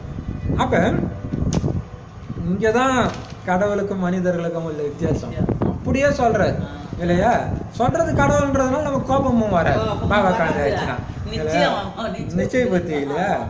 அதான் சொல்றாரு, பணக்காரர்களா இருந்தா பாபா கிட்ட வந்து முழு ஆஸ்தியை அடைய முடியாது அப்படின்னு சன்னியாசிகள் சொல்ல மாட்டாங்க. அவங்க என்ன பண்ணுவாங்க, கண்ணு மூட்டு காசை வாங்கிட்டு அவங்களோட சொத்தை உருவாக்கி அவங்க பணக்காரர் ஆகிறதுக்காக பார்ப்பாங்க. இப்ப பாபா சொல்றாரு, சிவபாபா அப்படிலாம் பண்ண மாட்டாரு. நீங்க இந்த யஜ்யத்துல கொடுக்குற காசு, கட்டடம் கட்டுறதுக்கு காட்டுற காசு எல்லாமே உங்க நன்மைக்காக தான் நீங்க பண்றீங்க. அது தற்காலிகமாக இப்ப நீங்க தங்குறதுக்காக. சொர்க்கத்துல வேற மாளிகை வரப்போகுது, இதுவே ஒண்ணும் மாற போறதும் கிடையாது. அதனால பாபா சொல்றாரு, நம்முடைய நினைவு சின்னமும் மதுபன்ல, அதாவது தில்வாடா கோயில் ராஜஸ்தான்ல இருக்குது. ஆக கடைசியில இங்கதான் வந்து நீங்க ஓய்வு எடுப்பீங்க. யார் யோக நிலையில இருக்கிறாங்களோ அவங்க இங்க பாபா கிட்ட ஓடி வருவாங்க, அவங்களுக்கு உதவியும் கிடைக்கும். பாபாவுடைய உதவி அதிகம் கிடைக்குது.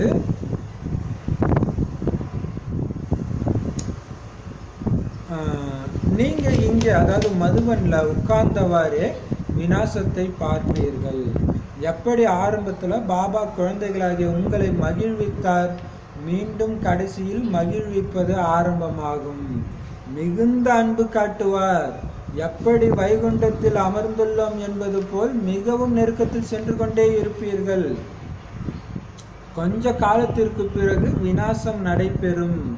நீங்கள் மிகுந்த குஷி அடைவீர்கள். அவ்வளவுதான்.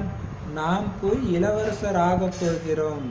விதவிதமான மலர்களாக இருக்கிறாங்க. ஒவ்வொரு குழந்தையும் புரிஞ்சுக்கணும்.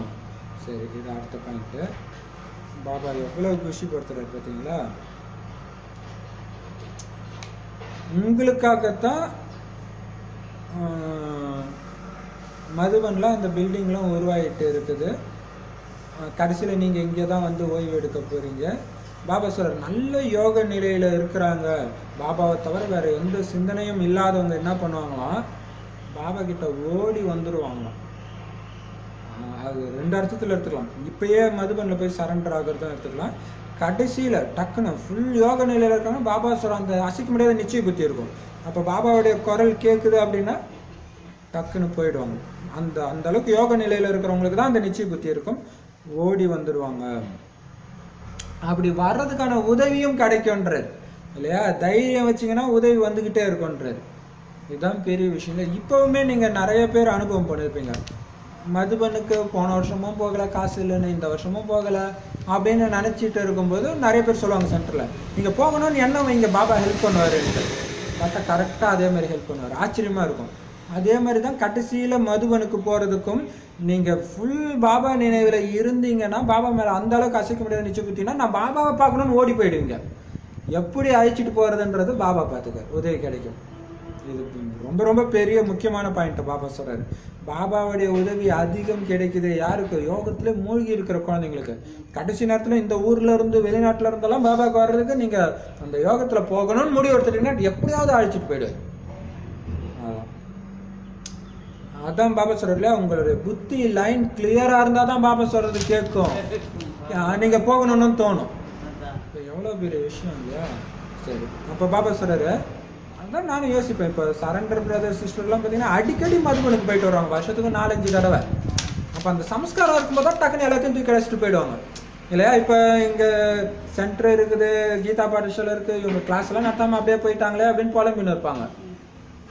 பாபா என்ன சொல்லியிருக்கிறாரு, அவங்க இருக்கணும்னு அவசியம் இல்லை, அவங்ககிட்ட சொல்லிட்டு போகணும்னு அவசியம் இல்லை, நீங்களே உங்களுக்குள்ளே படிங்க, பாபா தானே நடத்துறாரு எல்லாருக்கும்ன்றாரு. அப்போ அதே நிச்சய புத்தியில தான் கடைசியிலும் போவாங்க இல்லையா? அப்போ அந்த பற்றற்ற இதுக்கு ட்ரைனிங் கொடுக்குறாரு பாபா, சும்மா கிடையாது. சென்ட்ரல் டெஸ்ட் பேப்பர் வருதுன்னா அதை பாஸ் ஆகும்போது தான் அந்த பக்குவமும் அடைய முடியும் இல்லையா? சரி, அப்போ பாபா சொல்றாரு,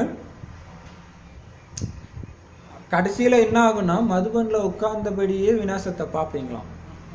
ஆனால் உங்களுக்கு அது ஒரு பயப்படுற மாதிரி ஒரு விஷயமா தெரியாதான்? ஏன்னா ஆரம்பத்தில் பார்த்தீங்கன்னா ஒரு பக்கம் இந்தியா பாகிஸ்தான் பிரிவினைக்காக வெட்டு குத்துன்னு அந்த ஒரு சண்டை நடந்துட்டு இருந்துச்சு. ஆனால் இங்கே என்ன பண்ணாரு, பாபா குழந்தைங்க எல்லாம் வந்து அந்த 400 பேர் பாபா வீட்டில் இருக்கும்போது அப்போ எதுவுமே கிடையாது, ஞானம் யோகம் தான், வெளி உலக சேவையே கிடையாது. அப்போ தான் பாபா அவ்வளோ குஷிப்படுத்தினார், காட்சி காட்டி காட்டி காட்டி காட்டி அது கடைசியில் நடக்கும்ன்றார். கடைசியில் எல்லாம் வந்தப்போ எல்லாம் அங்கே வெட்டு குத்துன்னு அங்கே அங்கே உலகம் அழியிறதே உங்களுக்கு தெரியாது. எப்படி இருக்கும் பாருங்க. அப்போ நம்ம எவ்வளோ முயற்சி பண்ணணும் இல்லையா? நேற்று கூட யாரோ ஒரு சிஸ்டம், விநாசம் ஸ்டார்ட் ஆக போகுது, நம்ம இப்படியே இருந்தால் வேலைக்காவது, எப்படியாவது வெளியே வந்துடணும், நம்ம நிறைய பேர் எடுத்துகிட்டு போகணும் அப்படின்றாங்க இல்லையா? உங்கள்கிட்ட பேசுனாங்களே சேலத்தில் இருந்த அந்த சிஸ்டர். அப்போ பாருங்க, அந்த ஏன்னா அவங்க குடும்பத்தில் அவ்வளோ பிரச்சனை, சாப்பாட்டுக்கே பிரச்சனை வர்ற மாதிரி பண கஷ்டம் வந்துச்சான். அப்போ சொல்கிறாங்க, இதில் இருந்தால் வேலைக்காவது, முதல்ல இந்த உலகம் அழியணும் பாபா அப்படின்னு சொல்கிறாங்க. சரி, அப்போ பாபா சொல்கிறாரு,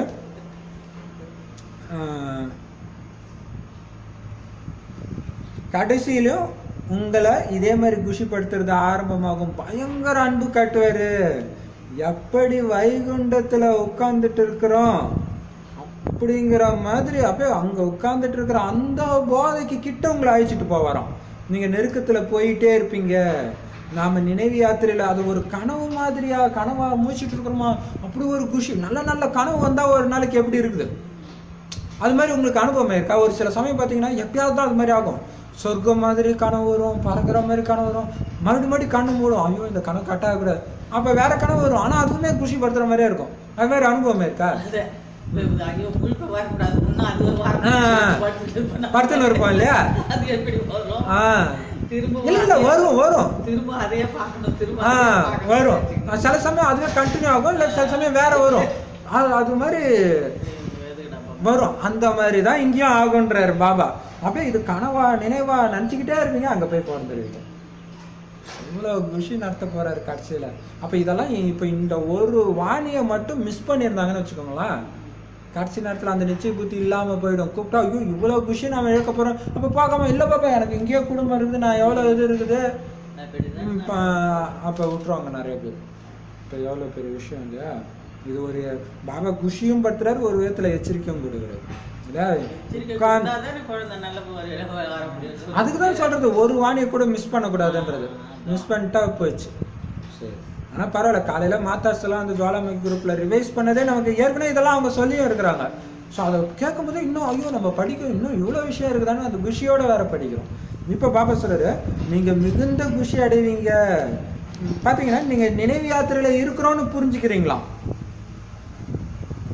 இப்போ கொஞ்ச காலத்துக்கு பிறகு விநாசம் நடைபெறும், ஆனால் நீங்கள் மிகுந்த குஷி அடைவீங்க. அவ்வளவுதான், நாம் போய் இளவரசர் ஆக போகிறோம். அப்போ நீங்கள் புரிஞ்சுக்கங்க இந்த உலக விநாசம் அதுக்காக நடக்குதுன்னு. அப்போ பார்த்தீங்கன்னா கடைசி நேரத்திலேயே உங்களுக்கு காட்சி கிடைக்குதுன்றாருல்ல. ஏன் கிடைக்குது? ஏன்னா சொர்க்கம் உங்களுக்கு இங்கேருந்தே தான் ஸ்டார்டிங். 21 பிறவின்றது இதுல இருந்தே தான்.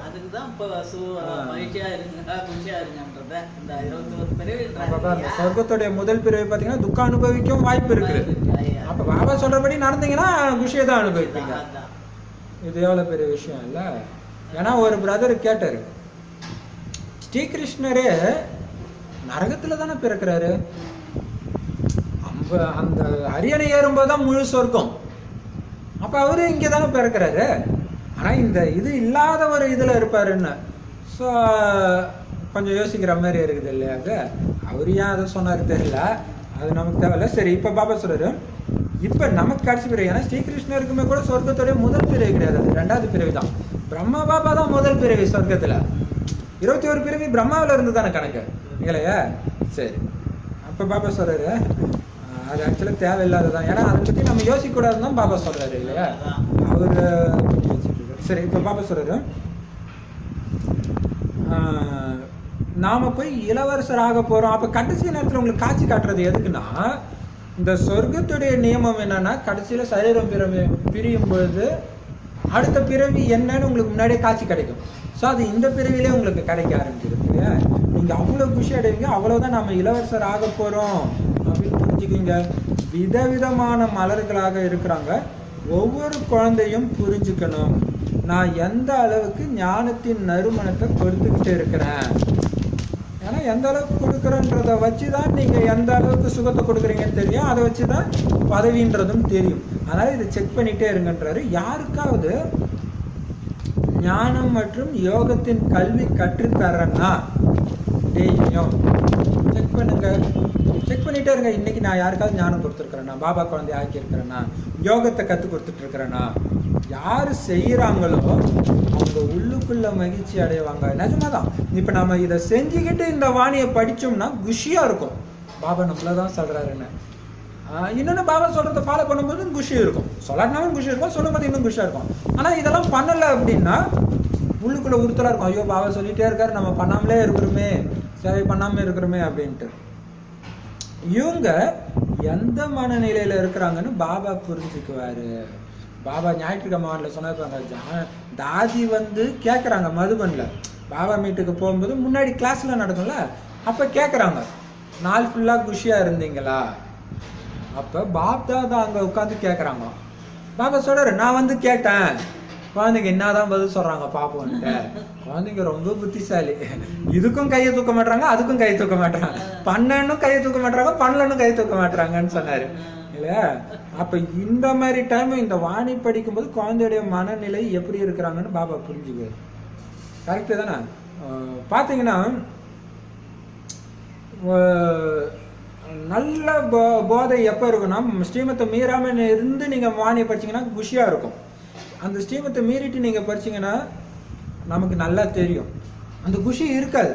பாபா என்னதான் சொல்கிறாரு, உள்ளுக்குள்ளே நம்ம ஒன்று பேசுகிறோம், பாபா என்ன தானே பாபா சொல்கிறார் அப்படின்னு அழுதுட்டு நீங்கள் படிப்பீங்க. பாபாவுக்கு தெரியும் தானே, அதான் பாபா சொல்கிறார். பாபா தெரிஞ்சுக்குவார் உங்களுடைய முகம் அப்போ அதான் பாபா சொல்கிறாரு, வாணி நடத்தும் போது நான் வரேன்ட்டேன் இல்லையா? அப்போ வரும்போது மாத்தாஸ் வாணியை நடத்தும் போது மாத்தாஸோடைய முகத்தெல்லாம் பார்க்க அவருக்கு தெரிஞ்சிடும்.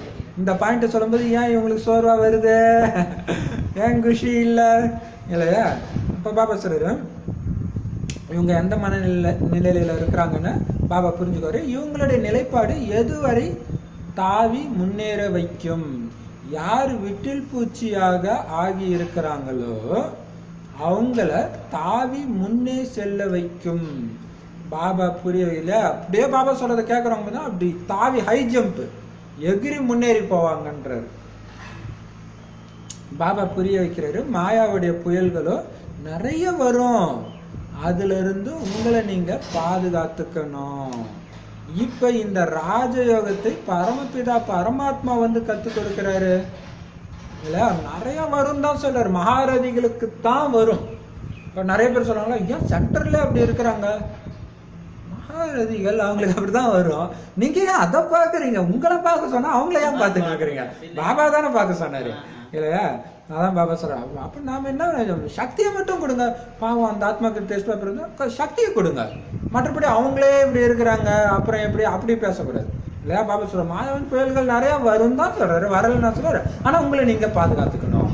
அது பாதுகாத்துக்க யுக்தி தான் ஞான சிந்தனை, பாபாவுடைய நினைவு, பிராமண பரிவாரத்துடைய தொடர்பு, சக்தி கொடுக்கு சகயோகம். பாபா சொல்றாரு இப்ப இந்த ராஜயோகத்தை அது நல்லா தெரியும். பாபா குழந்தைங்க கிட்ட நீங்க ஞானத்தை பற்றி கலந்துரையாடல் பண்ணீங்கன்னா லேசாக விடுவீங்க.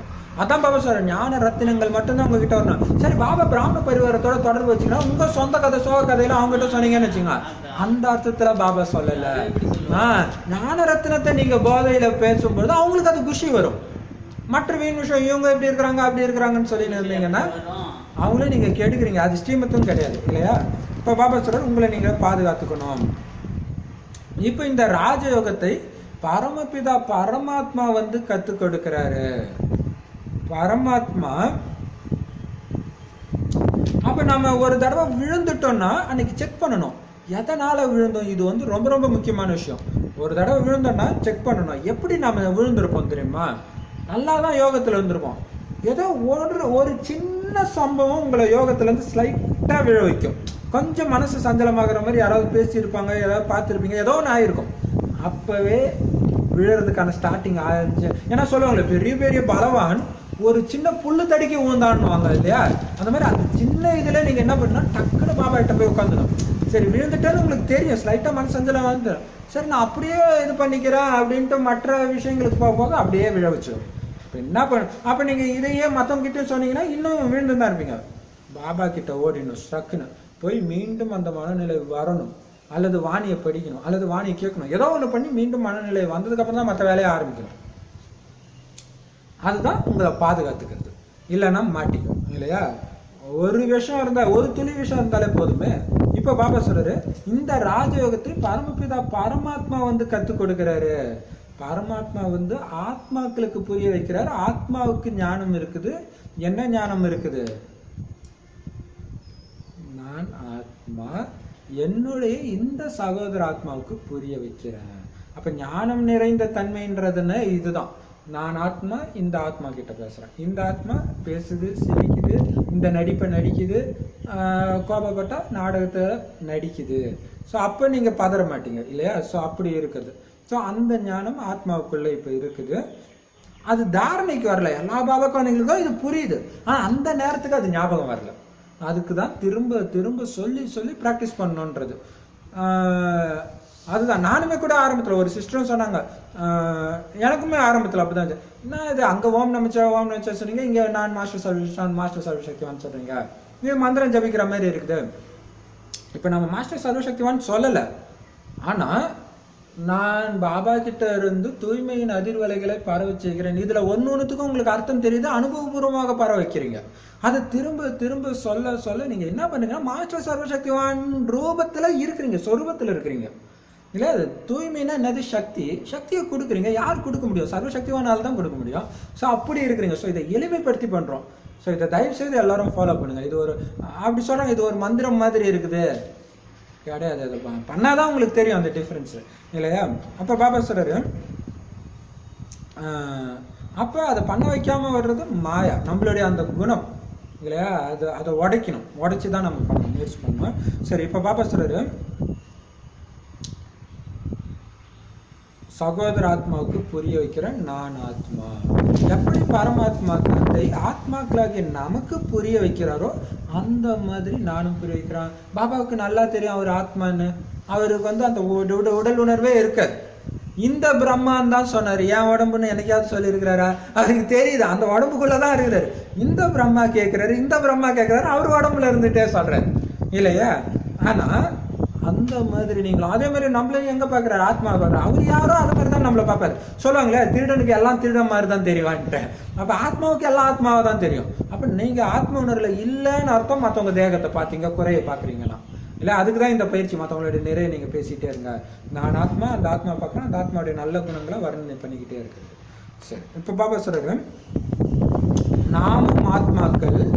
பாபா நமக்கு கற்றுக் கொடுக்கிறாரு. நான் பிறகு இந்த ஆத்மாக்களுக்கு புரிய வைக்கிறேன். அதுவும் சொல்லணும், புரிய வைக்கிறது யாரு?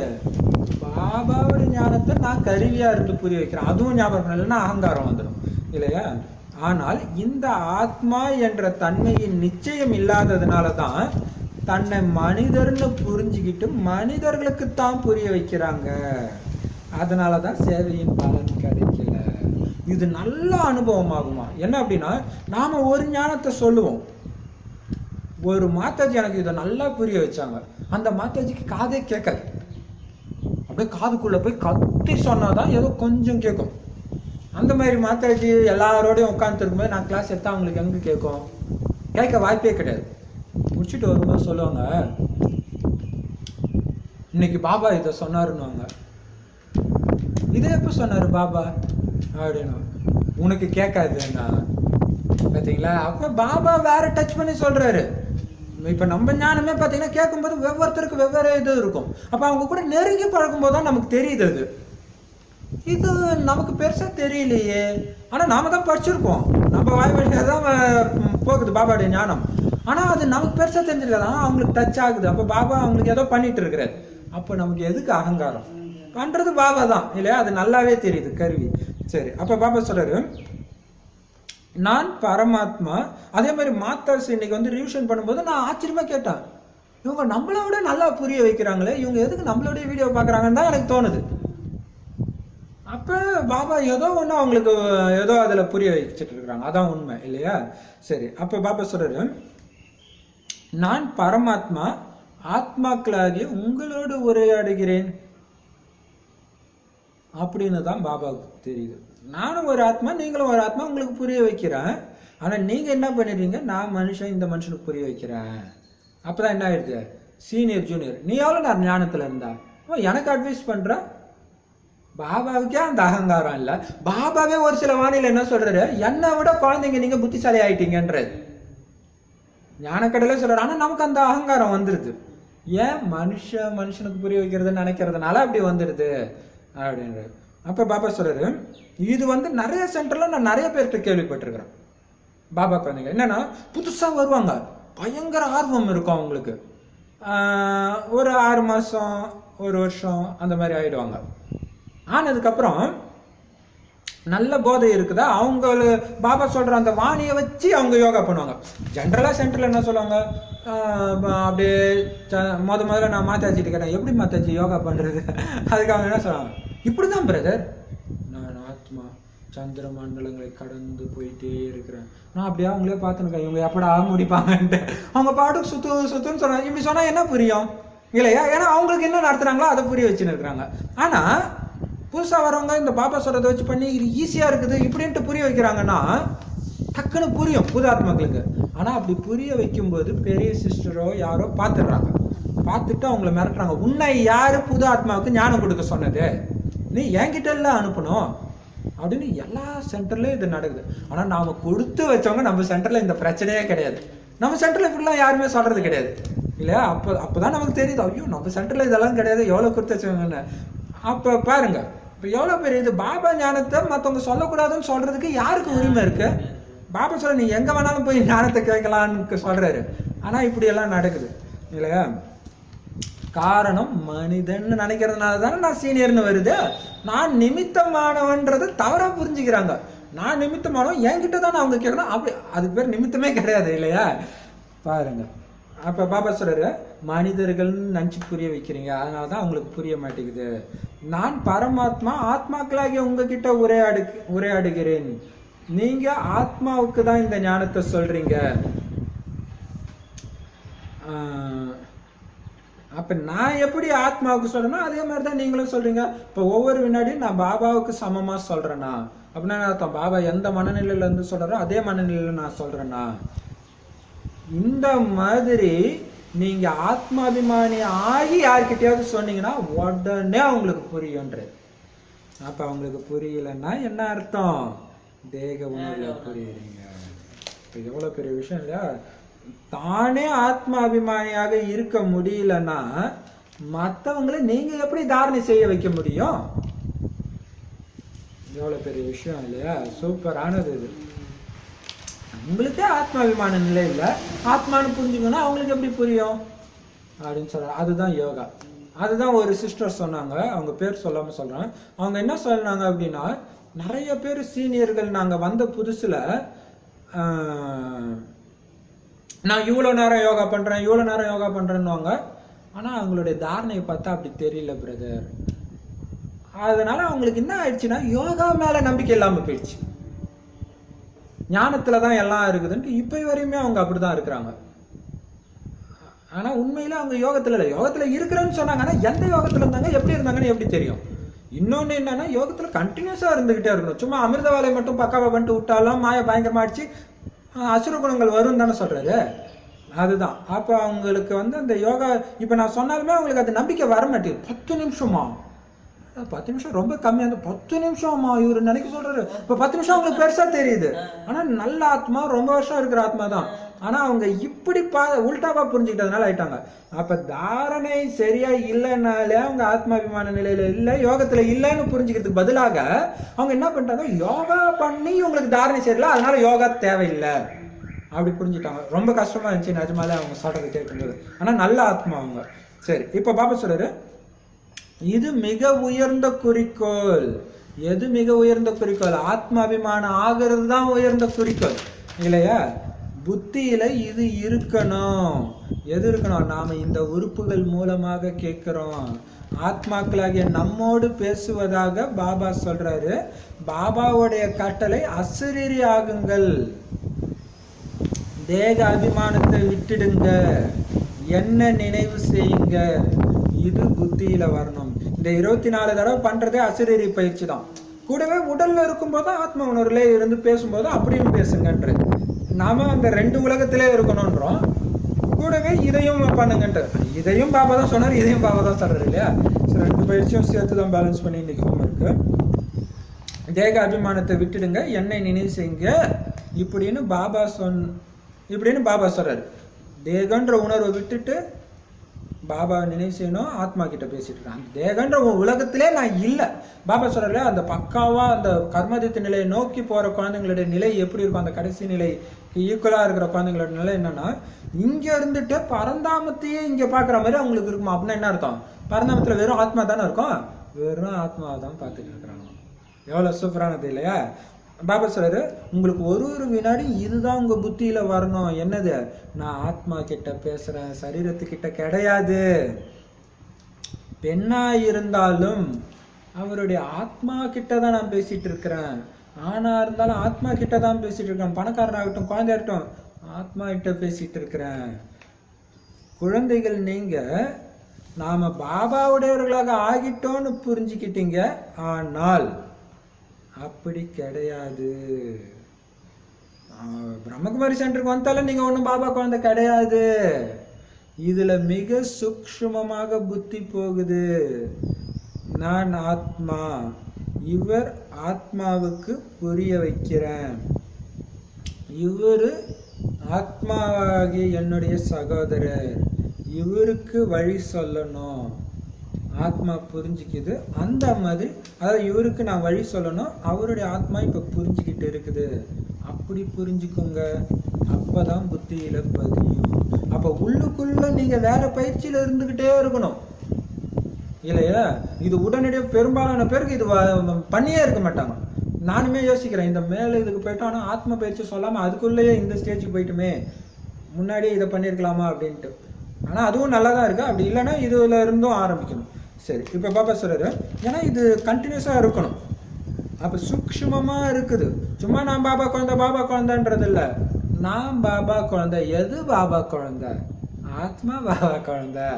அப்போ ஆத்மாவுடைய அப்பாவுடைய வழி என்னது? ஆத்மாவை பாரு, ஆத்மாவை பேசு, ஆத்மாட்ட இருன்றாரு. அப்போ அப்படி உங்களுக்குள்ள சூக்ஷ்மமாக இந்த முயற்சி பண்ண வேண்டியது இருக்குது. நான் பாபா குழந்தை ஆயிட்டேன், அவருடைய சொத்துக்கு நான் தான் அதிகாரி, அப்படி கிடையாது. சூக்ஷ்மமாக இந்த முயற்சி பண்ண வேண்டியது இருக்குது. நான் ஆத்மா, ஆத்மாவுக்கு புரிய வைக்கிறேன், ஆத்மா என்னுடைய சகோதரர், ஆத்மாவுக்கு வழி சொல்கிறேன், ஆத்மா புரிஞ்சிட்டு இருக்குது. இப்படி நீங்கள் செக் பண்ணிகிட்டே இருந்தீங்கன்னா தான் புத்தியில் பதியும். இப்படி நீங்கள் புரிஞ்சுக்கிட்டே இருக்கணும், ஆத்மாவுக்கு புரிய வைக்கிறேன் அப்படின்ட்டு. தேகத்தை பார்த்து சொல்கிறீங்கன்னா ஆத்மா கேட்காது. அதனால் முதல்ல உங்களுக்கு இந்த எச்சரிக்கை கொடுங்க, நான் ஆத்மாவோட பேசிட்டு இருக்கிறேன். இது போல் விஷயம் இருக்குது இல்லையா? கோர்ஸ் கொடுக்கறதுக்கு முன்னாடி ஆத்மாவை ஆண் என்றோ பெண் என்றோ சொல்ல மாட்டாங்க. ஆத்மாவோ தனிப்பட்டது. ஆத்மா பெண் என்பது ஆண் பெண் என்பது சரீரத்தினால் பெயரிடப்படுது. அந்த ஆத்மா பெண்ணுடைய சரீரத்தை எடுத்தால் அதை பெண்ணுன்றோம், ஆணுடைய சரீரத்தை எடுத்தால் ஆணுன்றோம். மற்றபடி ஆத்மா தனி, உடம்பு தனி, ஆத்மா தனி. 2 நாள் முன்னாடி வார்த்தானத்தில் சொன்னார், இணைந்த ரூபமாக அனுபவம் பண்ணுங்க. ஆத்மா உடலோட இணைஞ்சிருக்குது, ஆனால் தனிப்பட்டது அப்படின்ட்டு. அதே மாதிரி இங்கேயும் சொல்றாரு, ஆத்ம பயிற்சி தான் இன்னைக்கு நிறைய கொடுக்குறாரு பாபா. அதான் காலைல கூட ஒரு சிஸ்டர் சொன்னாங்க, நான் இன்னைக்கு ஃபுல்லா ஆத்மாவோட தான் பேச போறேன்னு. அப்ப அந்த அளவுக்கு பாபா ஆழமா கொடுத்துருக்கிறாரு இல்லையா? எப்படி பிரம்மா சரஸ்வதியை ஆண் பெண்ணு சொல்லுவாங்க, அதே மாதிரி சிவபாபாவை ஆணோ பெண்ணோ சொல்ல மாட்டாங்க. அதை சொல்லக்கூடாதுன்றதுக்காக சிவனை பாதியா அர்த்தநாரீஸ்வரர்ல பெண் உடல் பாதி, ஆண் உடல் பாதி. இவங்க அதை வச்சு என்ன பண்ணி கதை கட்டிட்டாங்க, இவர் பெண்ணுக்கு தன்னுடைய உடலை பாதியை கொடுத்தாருன்ட்டு. அப்ப என்ன அர்த்தம்னா அவர் ஆணும் கிடையாது பெண்ணும் கிடையாதுன்னு அர்த்தம். எப்படி சூப்பர் இல்லையா? அப்படி உடல் வந்தா ஆணா பெண்ணா வச்சிருவாங்கன்னு தான் லிங்கத்தை வச்சாச்சு. ஆனா இது வச்சவங்களுக்கே தெரியாது. எவ்வளவு பெரிய விஷயம் இல்ல? கிருஷ்ணர் ஆணனும் பிரம்மாவானனும் சரஸ்வதி லட்சுமி பெண்ணனும். ஆனா சிவபாபா அப்படி சொல்ல மாட்டாங்க, அல்லாவை அப்படி சொல்ல மாட்டாங்க, சொல்லக்கூடாது இல்லையா? ஆனா அல்லா அவன் அவன் சொல்லி இருக்கிறாங்க. அப்ப பாபா சொல்றாரு, ஆத்மாக்களுக்கு பாபா புரிய வைக்கிற பெரிய குறிக்கோள், நாம அப்பான்னு சொல்றோம், ஆனா அவர் ஆண் கிடையாது. ஆஸ்தியை கொடுக்கறதுனால அவர் அப்பா, நாம ஆண் குழந்தை, ஆஸ்தி அடையிறதுனால நாம ஆண் குழந்தை, அந்த அர்த்தத்துலதான் ஆண். இப்ப பாபா சொல்றாரு பெரிய குறிக்கோள். கடைசியில முடிக்கிற நேரத்துல அவ்வளவு ஆழமா ஒரு லைன் ஆழமா படிக்கிற மாதிரி கொடுத்துருக்கிறாரு. பாயிண்ட் மிகவும் கடினமானது. ஆத்மாவுக்கு இன்ஜெக்ஷன் போடணும். பாபா சொல்றல, நான் ஆத்மான்ற முதல் பாடத்தையே சரியா பக்கா பண்ணாதனாலதான் காமத்துல விழுறீங்கன்னு ஞாபகம் இருக்குதா? ஒரு பழைய வானிலை சொன்னார், நான் வந்த புதுசுல சொன்னார், ஆத்மா சகோதரன் சகோதரன்றது மறந்ததுனாலதான் போய் விழுறீங்க சரீர கவர்ச்சியில உடல். அப்ப ஆத்மா அந்த முதல் பாடம் அவ்வளவு முக்கியமானது இல்லையா? இப்ப பாபா சொல்றாரு கஷ்டமான பாயிண்ட் இது, அதனால இன்ஜெக்ஷன் போட்டு புரிய வைக்கிறாரு. அப்பதான் தேக அபிமானம் விடுபடும். அந்த அளவுக்கு உள்ள ஊறி போயிடுச்சு ஆத்மாவுக்குள்ள தேகன்றது. இல்லைன்னா நறுமணம் வராது, சக்தி இருக்காது ஆத்மாவுக்கு. விஷயம் என்னமோ ரொம்ப சின்னது மாதிரி தான் இருக்கும், ஆத்மா அவ்வளவுதானே சின்ன மாதிரி தான் இருக்கும். ஆனா அதை பயிற்சி பண்றதுதான் யோகா இல்லையா? நாம ஆத்மாவோட பேசிட்டு இருக்கிறோம். பாபா சொல்றாரு நீங்க திரும்பி போகணும், அதனால ஆத்மா அபிமானி ஆகுங்க சொன்னீங்க. ஆத்மா பயிற்சி பண்றதுக்கு இன்னொரு காரணத்தையும் கொடுக்குறாரு, ஆத்மா தானே திரும்பி போகணும், அதனால ஆத்மா அபிமானி ஆகுங்க. இப்ப இல்லைன்னா போக முடியாது. கடைசி நேரத்தில் நம்ம போகலாம் பாபா நினைப்பீங்க, டக்குன்னு மேலே போயிடுங்க, ஒரே வினாடியில் எல்லாரும் போயிடுவீங்க. ஆத்மாபிமானி ஆனால் தானே போக முடியும். யோகத்தில் இருக்கிற குழந்தைங்க தான் ஓடி வருவாங்கன்னால அதுலேயே ஏதோ ரகசியம் இருக்கு. ஆத்மாபிமானி ஆனால் தான் போகவே முடியும் இல்லையா? மதுபனுக்கு கடைசியில் எவ்வளோ பக்காவாகணும் இல்லையா? ஏன்னா அதை சொல்லிட்டு அன்னைக்கு இங்கே இவ்வளோ முக்கியத்துவம் கொடுத்து சொல்றாரு, மண்மனாபவ, பிறகு தானாகவே மத்தியாஜீபவ வந்துடுது. கடைசியிலே ஞானம் இருக்காது, குஷி தான் படுத்துறேன்னாரு, ஞானம்லாம் சொல்ல மாட்டார். அப்போ இப்பயே உங்களுக்கு தாரணை ஆனாதான். அப்போ என்ன முரளியை தூக்கிட்டு போவீங்க? அப்போ எந்த அளவுக்கு தாரணை பண்ணிக்கணுமோ பண்ணிக்கணும். இப்போ பாப்பா சொல்ற யோகா இல்லாமல் ஞானம் தாரணையும் ஆகாது இல்லையா? இப்போ பாபா சொல்றாரு மன்மனாபவ, பிறகு தானாகவே மத்தியாஜீபாவ வந்து விடுகிறது. பாபாவை நினைச்சா பாபா கொடுக்குற சொத்தும் ஆட்டோமேட்டிக்காக மைண்டில் வந்துடுது. மத்தியாஜீபாவனா ஆஸ்தி இல்லையா, சொர்க்கம்ன்ற ஆஸ்தியை நினைக்கிறது. மன்மனாபாவனா பாபாவை நினைக்கிறது. இப்ப மிக சூக்ஷ்மமான புத்தி கிடைக்குது. அதிகாலை அமர்ந்து விசார் சாகர் மந்தன் செய்யுங்க. அதுதான் நேற்றைய முரளியை இன்னைக்கு காலைல ஏந்திரிச்சு அந்த பாயிண்ட்டை படிக்கணும். அப்படி இல்லைன்னா நைட்டே அம்மா மாதிரி அடுத்த நாள் முரளியை படிச்சுட்டு காலையில் எழுந்திரிச்சு அது விசாசாகர் மந்தன் பண்ணணும். அப்போ பாபாவுடைய நினைவும் ஓடணும், சிந்தனையும் ஓடணும், ரெண்டும் சேர்ந்து ஓடணும்.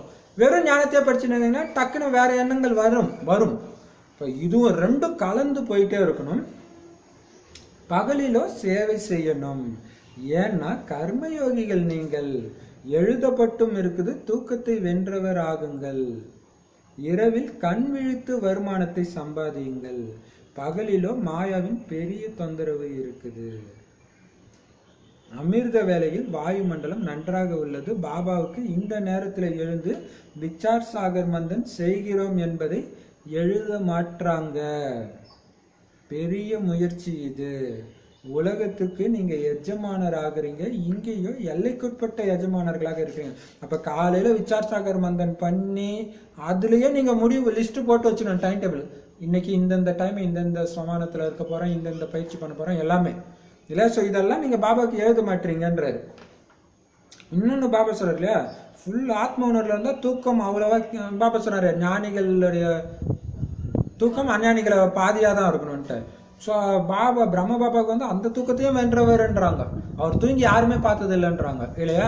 அப்ப அந்த அளவுக்கு ஆத்ம உணர்வுல இருக்கும்போது அது ஆகுது. அப்படி அப்ப ஆத்ம உணர்வு பயிற்சி தான் அதுல இருக்குது, வேற ஒன்றும் கிடையாது. அப்ப என்ன ஆகும், அந்த கலைப்பே வராதுன்றாரு. ஏன்னா உடல் உணர்வே இல்லையா, அப்புறம் எங்க கலைப்பு. வேற யாரோடைய உடலையோ நீங்க ஏற்கிற மாதிரி இருக்கும். இப்ப பாபா சொல்றாரு அதனால இரவு கண் விழித்தும் சம்பாதிங்க. ஏன்னா நீங்க கர்ம யோகிகள். பகல்ல சேவை செய்யணும். சக்தி கொடுக்குற சேவையும் சரி, மற்ற சேவை மற்றவங்களுக்கு போய் சொல்றதும் நாம தானே செஞ்சாகணும். வெறும் மனுஷ சேவை மட்டுமே செய்யறேன்ட்டு எதிர வர்றவங்களுக்கெல்லாம் உங்க கூட பேசினா கூட ஞானத்தை கொடுக்கலன்னா அது மிகப்பெரிய பாவம் ஆயிடும் இல்லையா. மனுஷ சேவை நம்பர் 1 சேவை தான். ஆனா இந்த சேவையுமே செய்ய தான் செய்யணும். இப்போ பாபா சொல்றாரு கடைசியில இந்த சேவை கட்டாயிடும், அப்ப அந்த சேவை மட்டும் பண்ண போறோம். அதனால அமிர்த வேலையில ஏந்திரிச்சு இந்த ஞான மனனம் செய்யுங்க அப்படின்னு சொல்றாரு. அப்பவுமே ஞானத்தை போட்டுக்கணும், உள்ள போட்டுக்கணும், பட் சேவையும் செஞ்சுக்கணும். ஏன்னா நம்ம கர்ம யோகிகள். யோகத்திலிருந்து சேவையும் செய்யணும், காரியமே செய்யாமலும் வந்துடக்கூடாது. இங்க நீங்க பாத்தீங்கன்னா உலகத்துக்கு எஜமானர்களாக ஆகிட்டு இருக்கிறீங்க. ஆனா இங்க பாத்தீங்கன்னா எல்லைக்குட்பட்ட எஜமானர்களாக இருக்கிறீங்க. ஏன்னா தண்ணீரோடைய எல்லைக்காக கூட எவ்வளவு சண்டை நடந்துட்டு இருக்குது இல்லையா. காவிரி இங்க வந்துடக்கூடாது, எவ்வளவு வெட்டுக்குத்தெல்லாம் நடக்குது. ஸோ எல்லைக்குட்பட்ட எஜமானர், அதனால விரோதம் ஏற்படுது. தங்களுக்குள்ள ஒருத்தருக்கு ஒருத்தர் சகோதரர்னு நினைக்கிறது கிடையாது. நாம எல்லோரும் ஒண்ணு அப்படின்னு சும்மா வாய் வார்த்தை மட்டும் சொல்லிடுறாங்க. ஏன்னா எந்த விதத்துல சகோதரர்னு புரிஞ்சுக்கல. அவனே எல்லாம் ஒண்ணு ஒண்ணு ஒண்ணு ஒண்ணுன்னு சொல்லிட்டு இருக்கிறாங்க. ஒன்றாகவோ ஆகவே முடியாது. ஏன்னா பல வழி இருக்குது, அப்புறம் எங்க ஒன்னாகிறது இல்லையா. இந்து முஸ்லிம் பாய் பாய், இந்து முஸ்லிம்களும் சகோதரர்கள் எப்படி ஆக முடியும்? ரெண்டு பேரும் வேற வழியில ஃபாலோ பண்ணிட்டு இருக்கிறாங்க இல்லையா. அதுதான் ஒன்றாக ஆக முடியாது. நிறைய ஆத்மாக்கள் இருக்கிறாங்க, அவங்கவுங்களுக்கு தனித்தனி பார்ட் இருக்குது, கூடவே தனித்தனி வழியை வேற உருவாக்கி விட்டாங்க. இப்ப நீங்க இங்க உட்கார்ந்து இருக்கிறீங்க. இப்ப பாத்தீங்கன்னா பிரம்மகுமாரிகள் இதுக்கு முன்னாடி என்ன மதத்துல இருந்தாங்க எல்லாத்தையும் மறந்து ஒரு பாபா புடிச்சாச்சு இல்லையா. இங்கத்தான் அந்த சகோதரர்கள் இருக்க முடியும், மற்ற இடத்துல இருக்கவே முடியாது. நீங்க இன்னொன்னு பாத்தீங்கன்னா சர்ச்சு கிறிஸ்டின் இருக்குதுன்னா ஒரு சர்ச்சுக்கு போறவங்க இன்னொரு சர்ச்சுக்கு போகக்கூடாது, ஒரு மசூதிக்கு போறவங்க இன்னொரு மசூதிக்கு போகக்கூடாது. ஆனா இங்க அப்படி கிடையாது. நீங்க அந்த ஊர் போறீங்களா, அந்த ஊர் பிரம்மகுமாரி சென்டருக்கு போங்க, நீங்க அட்ரஸ் கொடுத்து அனுப்புவோம். இங்க பிடிக்கலையா, இங்கேயே வேற சென்டர் இருக்கா, போங்க அனுப்புங்கன்றாரு பாபா இல்லையா. அப்படி நீங்களும் இதே மாதிரி அந்த சென்டருக்கு போகக்கூடாதுன்னா இது அந்த மதம் மாதிரி ஆயிடுமே இல்லையா. நம்ம சகோதரர்கள் தானே, ஒரே வாணி தானே வருது. அதையும் பாபா போன வாரம் சொன்னார், ஞாபகம் இருக்கா. அங்க பிடிக்குதோ அந்த சென்டர்ல போய் படிங்கன்றாரு. அப்ப பாபா சொல்றாரு தடையெல்லாம் போடக்கூடாதுன்றாரு. நீங்க இங்க உட்கார்ந்துட்டு இருக்கீங்க, கல்பத்துக்கு முன்னாடி கூட இங்க தான் உட்கார்ந்துருப்பீங்க. இங்க தான் நம்ம உட்கார்ந்துருப்போம் இல்லையா? இலை அசைவு. இது ஆச்சரியமா இல்ல? ஒரு வருஷம் முன்னாடி நமக்கு தெரியுமா இங்க வீடு வரும்னு கூட தெரியாது, இந்த வீடு கட்டுவாங்கன்னு கூட தெரியாது. ஆனா பாபா சொல்றாரு போன கல்பத்துல இங்கதான் உட்கார்ந்துருப்பீங்க. இலை அசைவது டிராமாவின் படி ஒவ்வொரு இலையையும் பரமாத்மா அசைக்கிறாருன்னு அர்த்தம் கிடையாது. இப்படி இப்படி விஷயங்களை புரிஞ்சுக்கிட்டு புரிய வைங்க. அப்ப பாருங்க, இறைவன் இறைவன் தான் ஒவ்வொரு இலையும் அசைக்க வைக்கிறாருன்ட்டு பக்தியில பண்ணிட்டாங்க. அப்படி கிடையாது. கல்பத்துல இது அசைஞ்சதுன்னா இப்பயும் அசையும், நிச்சயிக்கப்பட்டது, அவ்வளவுதான் அப்படின்னு புரிய வைங்க. ஒவ்வொருத்தரும் இதை புரிஞ்சுக்க முடியும். ஏன்னா இறைவன் தான் அதை பண்றாருன்னா என்ன ஆயிடுது? இறைவன் தான் என்ன கரிமீன் தின சொன்னார், இறைவன் தான் என்ன விகாரத்துல விழ சொன்னார், இப்படியே தான் உலகம் கீழே போச்சு. இறைவன் அப்படி பண்றது இல்லைன்னு முதல்ல புரிய வைங்க. ஏன்னா ஒவ்வொருத்தருக்கும் அவங்கவுங்க பாட்டு இருக்குது. ஒவ்வொருத்தரும் இதை புரிஞ்சிக்க முடியும். நாம விட்டில் பூச்சியாக ஆகி இருக்கிறோம். நாம பாபாவுடைய வழிபடி நடந்துகிட்டே இருக்கிறோம். தவறான விஷயங்களையும் நாங்க பேசுறதே கிடையாது. எங்கேயாவது தன்னுடைய பணத்தை பாவத்தின் பக்கம் ஈடுபடுத்தாமல் இருக்கிறோமா இப்படின்னு உங்களுக்கு நீங்களே செக் பண்ணுங்க. பாபா வழிபடி நடக்கிறனா, தவறான விஷயங்களை பேசாம இருக்கிறனா நமக்கு தெரியும். ஒருத்தரை பத்தி பேசுறோம்னா என்ன அர்த்தம்? உள்ளடக்கும் சக்தி கம்மி. ஒருத்தட்ட நம்ம பார்த்துட்டு வரோம், வருது அப்படின்னா என்ன அர்த்தம்? உள்ளடக்கும் சக்தி. உள்ளடக்கும் சக்தி என்ன பண்றது? எல்லாமே யோகத்துல தான் இருக்குது. யோகா பண்ணதான் அந்த சக்தி வரும் இல்லையா? அந்த ஞானத்தை மைண்ட்ல போட்டுக்கிட்டு யோகத்துல இருக்க அந்த சக்தி வந்துகிட்டே இருக்கும். அப்புறம் பணத்தை பாவத்தின் பக்கம் ஈடுபடுத்தாம இருக்கிறோமா? எது பாவம்? பாபாவுடைய யஜ்யத்தை தவிர நீங்க எது பண்ணாலுமே அது பாவமாக தான் ஆயிடுது இல்லையா? அதனால சொல்றாரு, பாவத்தின் பக்கம் ஈடுபடுத்தாம ஒரு சினிமா தியேட்டர் கட்டுறோம், பணத்துக்காக பாபா பண்ண சொன்னாரு. ஆனா பாபா தனிப்பட்ட முறையில் இந்த பிசினஸ் பண்ண அந்த பிசினஸ் பண்ணுன்னு சொல்லலதான். இருந்தாலும் ஒரு சினிமா தியேட்டர் கட்டுறீங்கன்னா அந்த சினிமாவனால எத்தனை பேர் விகாரி ஆகுறாங்க? ஒரு கரிமீன் கடையை வச்சா எத்தனை பேர் அசுத்தவன. ஸோ அந்த மாதிரி நம்மளாதான் பண்ணிக்கணும். அது பாபா அதுல தலையிடுறது கிடையாது இல்லையா? அப்படின்னு செக் பண்ணுங்க, நல்லது அப்படின்னு சொன்னார். ஓம் சாந்தி. இனிமையிலும் இனிமையான தேடி கண்டெடுக்கப்பட்ட செல்ல குழந்தைகளுக்கு தாயும் தந்தையுமாகிய பாப்தாதாவின் அன்பு நினைவுகள் மற்றும் காலை வணக்கம். ஆன்மீக குழந்தைகளுக்கு ஆன்மீக தந்தையின் நமஸ்தே. ஆன்மீக தாய் தந்தைக்கு ஆன்மீக குழந்தைகளின் அன்பு நினைவுகள் மற்றும் நமஸ்தே. தாரணைக்கான முக்கிய சாரம்: தன்னை ஆத்மானு உணர்ந்து ஆத்மாவோடு உரையாட வேண்டும். ஆத்ம அபிமானி ஆகி, ஆத்மா அபிமானினா என்ன அர்த்தம்? தன்னையும் ஆத்மான்னு புரிஞ்சுட்டு எதிர இருக்கிறவங்களையும் ஆத்மான்னு புரிஞ்சுக்கிறது தான் ஆத்மா அபிமானி ஆகிறது. அப்படி ஆகி கேட்கறதுனாலையும், அந்த ஆத்மா சொல்றதை கேட்கறதுனாலையும் நீங்க பேசுறதுனாலையும் தாரணை நன்றாக இருக்கும். அவ்வளோ பெரிய விஷயம் இல்லையா? தன்னை ஆத்மான்னு புரிஞ்சுக்கணும். கையை கூட தூக்கணும் இல்லையா? சரி, அது எப்பயுமே இருக்கணும். அது சரி. தூக்கத்தை வென்றவராக ஆகணும். இரவில் கண் விழித்து வருமானத்தை சம்பாதிக்கணும். விச்சார் சாகர் மந்தன் செய்யணும். எந்த ஒரு தவறான பேச்சிலும் தனது நேரத்தை வீணடிக்க கூடாது இல்லையா? கண்ணு முழிச்சு பாபாவை நினைவு செஞ்சு வருமானம் செய்யுங்கன்றது இல்லையா? அம்மா 2 மணிக்கே எழுந்திரிச்சு நினைவு பண்றாங்க அப்படின்னா டைம் அதிகமா தேவைப்படுது. சம்பூர்ணமாக ஏன் அவங்களுக்கு மட்டும் அந்த உணர்வு வந்துச்சு? முன்னாடி போய் எல்லாரையும் சரிப்படுத்தணுமே, அதனால அவங்களுக்கு அந்த உணர்வு வருது இல்லையா? சரி, அப்ப பாபா சொல்றாரு, எந்த ஒரு தவறான பேச்சிலும் உங்க நேரத்தை வீணடிக்காதீங்க. வீண் பேச்சிலும் வீணடிக்காதீங்க. தவறு மட்டும் இல்லை, வீண் பேச்சிலும் வீணடிக்காதீங்க இல்லையா? விஷயம். சரி, வரதானம்: சாக்கார் தந்தைக்கு சமமாக தனது ஒவ்வொரு கர்மத்தையும் நினைவு சின்னமாக ஆக்கக்கூடிய ஆதாரமூர்த்தி மற்றும் முன்னேற்றக்கூடிய மூர்த்தி ஆகுங்கள். சாக்கார தந்தை யாரு? பிரம்ம பாபா. அவருக்கு சமமாக ஒவ்வொரு காரியத்தையும் நினைவு சின்னமாக ஆக்கக்கூடிய ஆதாரமூர்த்தி மற்றும் முன்னேற்றக்கூடிய மூர்த்தி ஆகுங்கள். அதுக்கு விளக்கம்: எப்படி சாகார தந்தை தமது ஒவ்வொரு கர்மத்தையும் நினைவு சின்னமாக ஆக்கினார், அந்த மாதிரி உங்கள் அனைவருடைய ஒவ்வொரு கர்மமும் நினைவு சின்னமாக எப்பொழுது ஆகும் அப்படின்னா, நீங்கள் தன்னை ஆதாரமூர்த்தி மற்றும் முன்னேற செய்யும் மூர்த்தின்னு உணர்ந்து நடந்து கொள்ளும் பொழுது.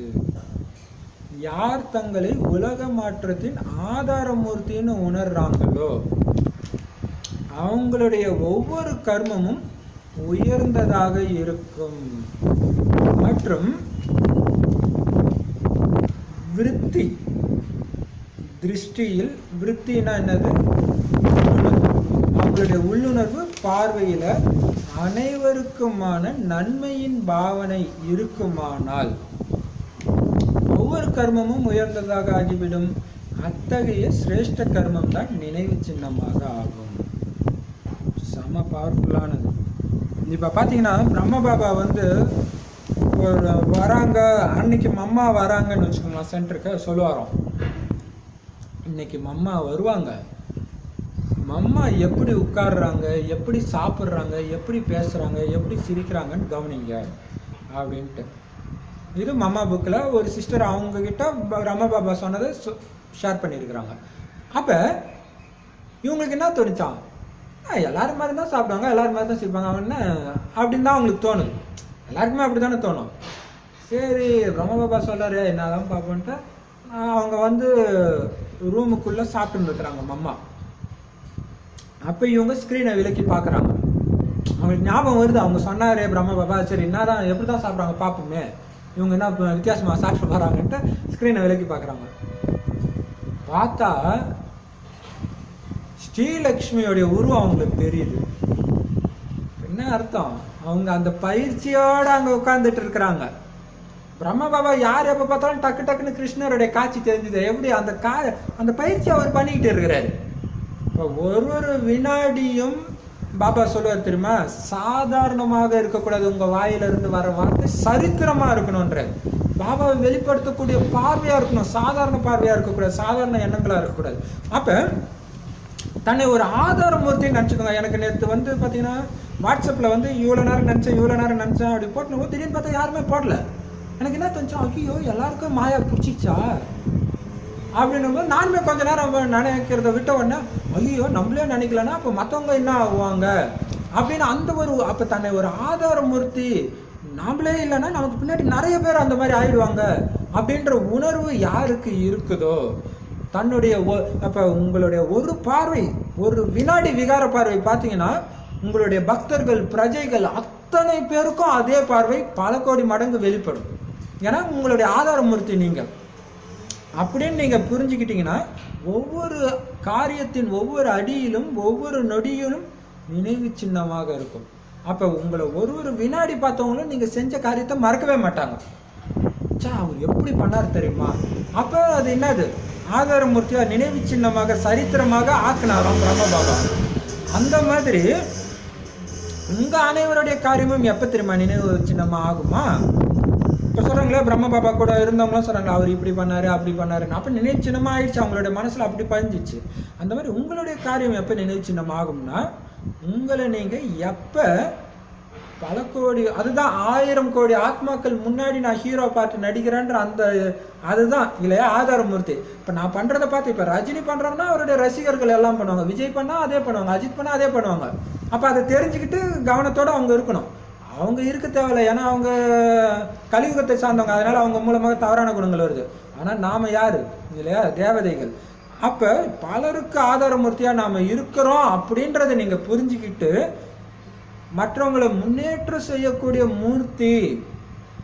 என்னை பார்த்து ஒருத்தன் கீழே விழுந்துடக்கூடாது, முன்னேறதான் செய்யணும் அப்படின்னு உணர்ந்து நீங்கள் எப்போ நடந்துக்கிறீங்களோ அப்போ தான் உங்களுடைய காரியங்கள் அப்படி ஆகும் இல்லையா? இது வந்து நாளைக்கு ஹோம்ஒர்க்காக கொடுக்கலாம். சூப்பரானது, இது நான் கொடுக்கணும்னு ஞாபகமும் வச்சுட்டு இருக்கிறேன். சரி, அப்படின்னா என்ன அர்த்தம்? ஒரு வினாடியும் நான் சம்பூர்ணமாக இருக்கிறேன், சம்பூர்ண தன்மை தான் என்கிட்ட இருந்து வெளிப்படுது, இப்போவே நான் நாராயணன் தான் அப்படின்னு நினச்சிக்கிட்டு நீங்கள் நடந்தீங்கன்னா என்னை பார்த்தா நாராயணன் தான் தெரியணும் இல்லையா? நேற்று அந்த சேலம் சிஸ்டர் பேசும்போது கூட சொன்னாங்க, என்னை பார்த்தா எல்லாருக்கும் ஞானம் தான் ஞாபகம் வரணும், இதுதான் ஞாபகம் வரணும். இன்னொரு சிஸ்டர் கூட சொன்னாங்க, என்னுடைய கணவனுக்கே என்னை பார்த்தா தேவதைன்னு தான் தெரியணும். இப்போ எவ்வளோ பெரிய விஷயம் இல்லை? அப்போ அந்த ஆதாரமூர்த்தி அப்படி நீங்கள் புரிஞ்சுக்கிட்டு ஒவ்வொரு காரியமும் நீங்கள் எப்போ செய்கிறீங்களோ அப்போ தான் உங்களுடைய காரியங்கள் உயர்ந்ததாக இருக்கும். அப்போ என்ன பண்ணணும்? இது உங்களுக்கு எப்பயும் ஞாபகம் இருக்கும்? சொல்லி ட்ரைனிங் பண்ணால் தானே ஞாபகம் இருக்கும். அதான் சோமான ப்ராக்டிஸ் இல்லையா? நான் ஆதாரமூர்த்தி, வெறும் ஆதாரமூர்த்தின்னு சொல்கிறதுக்கு பதிலாக 1000 கோடி ஆத்மாக்கள் முன்னேற்றக்கூடிய ஆதாரமூர்த்தி. என்னுடைய ஒவ்வொரு அடியும் அவங்க கவனிச்சுட்டு இருக்கிறாங்க. என்னுடைய அடியை பார்த்து அவங்க தன்னை மாத்திக்கிறாங்க. அந்த மாதிரி ஹீரோ பார்ட் நான் நடிச்சிட்டு இருக்கிறேன் அப்படின்னு நினைச்சிட்டு நீங்க எப்போ ஒவ்வொரு காரியமும் பண்றீங்களோ அப்பதான் உங்களுடைய ஒவ்வொரு காரியமும் நினைவு சின்னமாக சரித்திரமாக ஆகும். உங்களுடைய ஒவ்வொரு காரியமும் உயர்ந்ததாக இருக்கும். அதுவும் என்ன ஆதாரமூர்த்தினா உலக மாற்றத்தின் ஆதாரமூர்த்தி. என்னுடைய ஒவ்வொரு அசைவுல தான் இந்த உலகமே மாறுது அப்படின்னு யார் புரிஞ்சுக்கிறாங்களோ அவங்களுடைய காரியங்கள் உயர்ந்ததாக இருக்கும். அவங்களுடைய பார்வை சரி. அப்ப அது ஒரு யுக்தி கொடுத்தாரு, அப்பதான் நினைவு சின்னமா ஆகும்ட்டு. இன்னொரு யுக்தி கொடுக்கிறாரு, எப்ப உங்களுடைய பார்வையும் உள்ளுணர்வும் மற்றவங்களுடைய நன்மைக்கான பாவனை மட்டுமே இருக்குதோ அப்பதான் அவங்களுடைய காரியங்கள் உயர்ந்ததாக இருக்கும். அதுக்குதான் இந்த பிராக்டிஸ். ஒருத்தங்க எதிர வரும்போது அவங்களுடைய நல்ல விஷயங்கள் விசேஷ குணங்களை மட்டுமே நீங்க சொல்ல என்ன ஆகும், அவங்களை பற்றி நல்ல குணங்கள் தான் வரும். அப்படி ஒரு குஷியா இருக்குது அது பிராக்டிஸ் பண்ணும்போது. அப்ப என்ன ஆயிடுது, அவங்களுக்காக நீங்க சொல்ற எல்லாமே உண்மையில அவங்க நன்மைக்காக தான் சொல்லுவீங்க. ஏன்னா அவங்களை பற்றி நெகட்டிவ் எண்ணம் வராத வரைக்கும் நல்லா தான் இருக்கும் இல்லையா? இப்போ நெகட்டிவ் எண்ணங்களை வர விடல, உயர்ந்த எண்ணங்களை வர வச்சு நீங்க பேசுறீங்க அப்படின்னா சுபபாவனையோட பேசுவீங்க. அப்போ உங்களுடைய வார்த்தை அவங்களுக்குள்ள போய் தைக்கும், வேலை செய்யும். உங்களுடைய வார்த்தை அந்த மாதிரி மந்திரங்களை செய்யக்கூடிய காரியங்களாக உயர்ந்த காரியமாக மாறும். அத்தகைய உயர்ந்த கர்மம்தான் நினைவு சின்னமாக ஆகும். பாபா சொல்ற இந்த பிராமண குழந்தைங்க செய்யற ஒவ்வொரு காரியமும் நினைவு சின்னமாக பக்தியில பாடுறாங்கன்றது இல்லையா? கதையே உருவாக்குறாங்க உங்களுடைய ஒவ்வொரு காரியத்துக்கும் அப்படின்னு வார்த்தை முடிச்சிட்டார். ஸ்லோகன்: சத்தியத்தாவின் சக்தியை தாரணை செய்யறதுக்கு சகிப்புத்தன்மை உள்ளவராக ஆகுங்கள். இல்லையா? இப்ப நம்மளுடைய வாழ்க்கையே சத்தியத்தா வாழ்க்கை தான் இல்லையா? பாபா சொல்ற அந்த உண்மையான வழி, சத்தியமான வழியை ஃபாலோ பண்றோம். ஆனா இதோடைய சக்தி உங்களுக்கு வரணும்னா பாபா சொல்ற அனைத்தையும் நீங்க அப்படியே ஃபாலோ பண்ணணும்னாலும் சகிப்புத்தன்மைன்ற சக்தி நிரம்பியவரா நீங்க இருக்கணும். எதுக்கு பாபா சொல்லல தொட்டா சரிங்க ஆகிக்கிட்டாதீங்க, அதுவும் யோகத்துல தான் இருக்குது இல்லையா? நான் சகித்துக்கொள்ளும் சொல்றோம். இன்னொரு விஷயம் என்னன்னா, நீங்க மேல இருந்து இருக்கும்போது எல்லாத்தையும் சகிச்சுக்கிறதுக்கு ஈஸியா இருக்கும், கீழே வந்தீங்கன்னா தான் மாட்டிக்கும். ஸோ இந்த பயிற்சியில இது வந்துடுது. சகித்துக்கொள்ளும் சக்தியை நான் உருவாக்கிக்கணும். அவன் இப்படி சொல்றான், நான் எப்படி தாங்கிக்கிறது? அவன் இப்படி சொல்றதை நீங்க கேட்டதுனால தானே உங்க காதுல விழுது. ஏன் கேட்குறீங்க? மேலே தானே பாபா இருக்க சொல்லியிருக்கிறாரு. மேல இருந்து சக்தி கொடுக்குற வேலையை செஞ்சுட்டு இருங்க, கீழேயே வராதிங்கன்றது. சக்தியும் மேல இருந்தே கொடுங்கன்றார். பரிஸ்தாவை மேல இருந்து தான் கொடுக்கணும், கீழே வரக்கூடாதுன்றது. கீழே போய் நான் ஒவ்வொருத்தருக்கும் போய் கொடுத்துன்னு இருக்கிறேன்னா எத்தனை பேருக்கு கொடுக்க முடியும் இல்லை? எல்லைக்கப்பாற்பட்ட நிலையில எல்லைக்கப்பாற்பட்ட தாமம் சூக்ஷ்ம வதனத்துல இருந்துட்டு கொடுத்தீங்கன்னா ஆட்டோமேட்டிக்காக சகிப்புத்தன்மை உள்ளவராக ஆவீங்க. அப்ப சத்தியத்தாவையுடைய சக்தியை உங்களால அனுபவமும் பண்ண முடியும், தாரணையும் ஆகும் இல்லையா? அதனால சகிப்புத்தன்மை உள்ளவராக எதுக்கு எடுத்தாலும் சகிச்சுக்கோங்க. முதல்ல அமைதியா இருங்க, பொறுத்துக்கோங்க, எதுவுமே பேசாதீங்க. பேசினாலே உள்ளடக்கும் சக்தி கம்மின்னு அர்த்தம் இல்லையா? உள்ளடக்கும் சக்தி கம்மி. அவங்க பேசுறாங்க, கூட பேசுறீங்கன்னா என்ன அர்த்தம்? உள்ளடக்கும் சக்தி கம்மி. உள்ளடக்கும் சக்தியில தான் எல்லாமே இருக்குது. உள்ளடக்கும் சக்தி வந்தாலே எல்லாம் வந்துடும் இல்லையா? சரி, ஓம் சாந்தி. பாபா என்னென்ன சொன்னாரு இன்னைக்கு?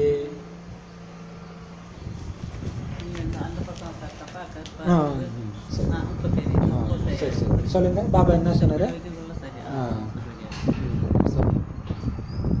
பாபா ஃபர்ஸ்ட் என்ன சொல்லிட்டு இருந்தாரு, விட்டில் பூச்சியை பத்தி தான் பேசினாரு இல்லையா? சுத்தி சுத்தி வந்து விட்டில் பூச்சி.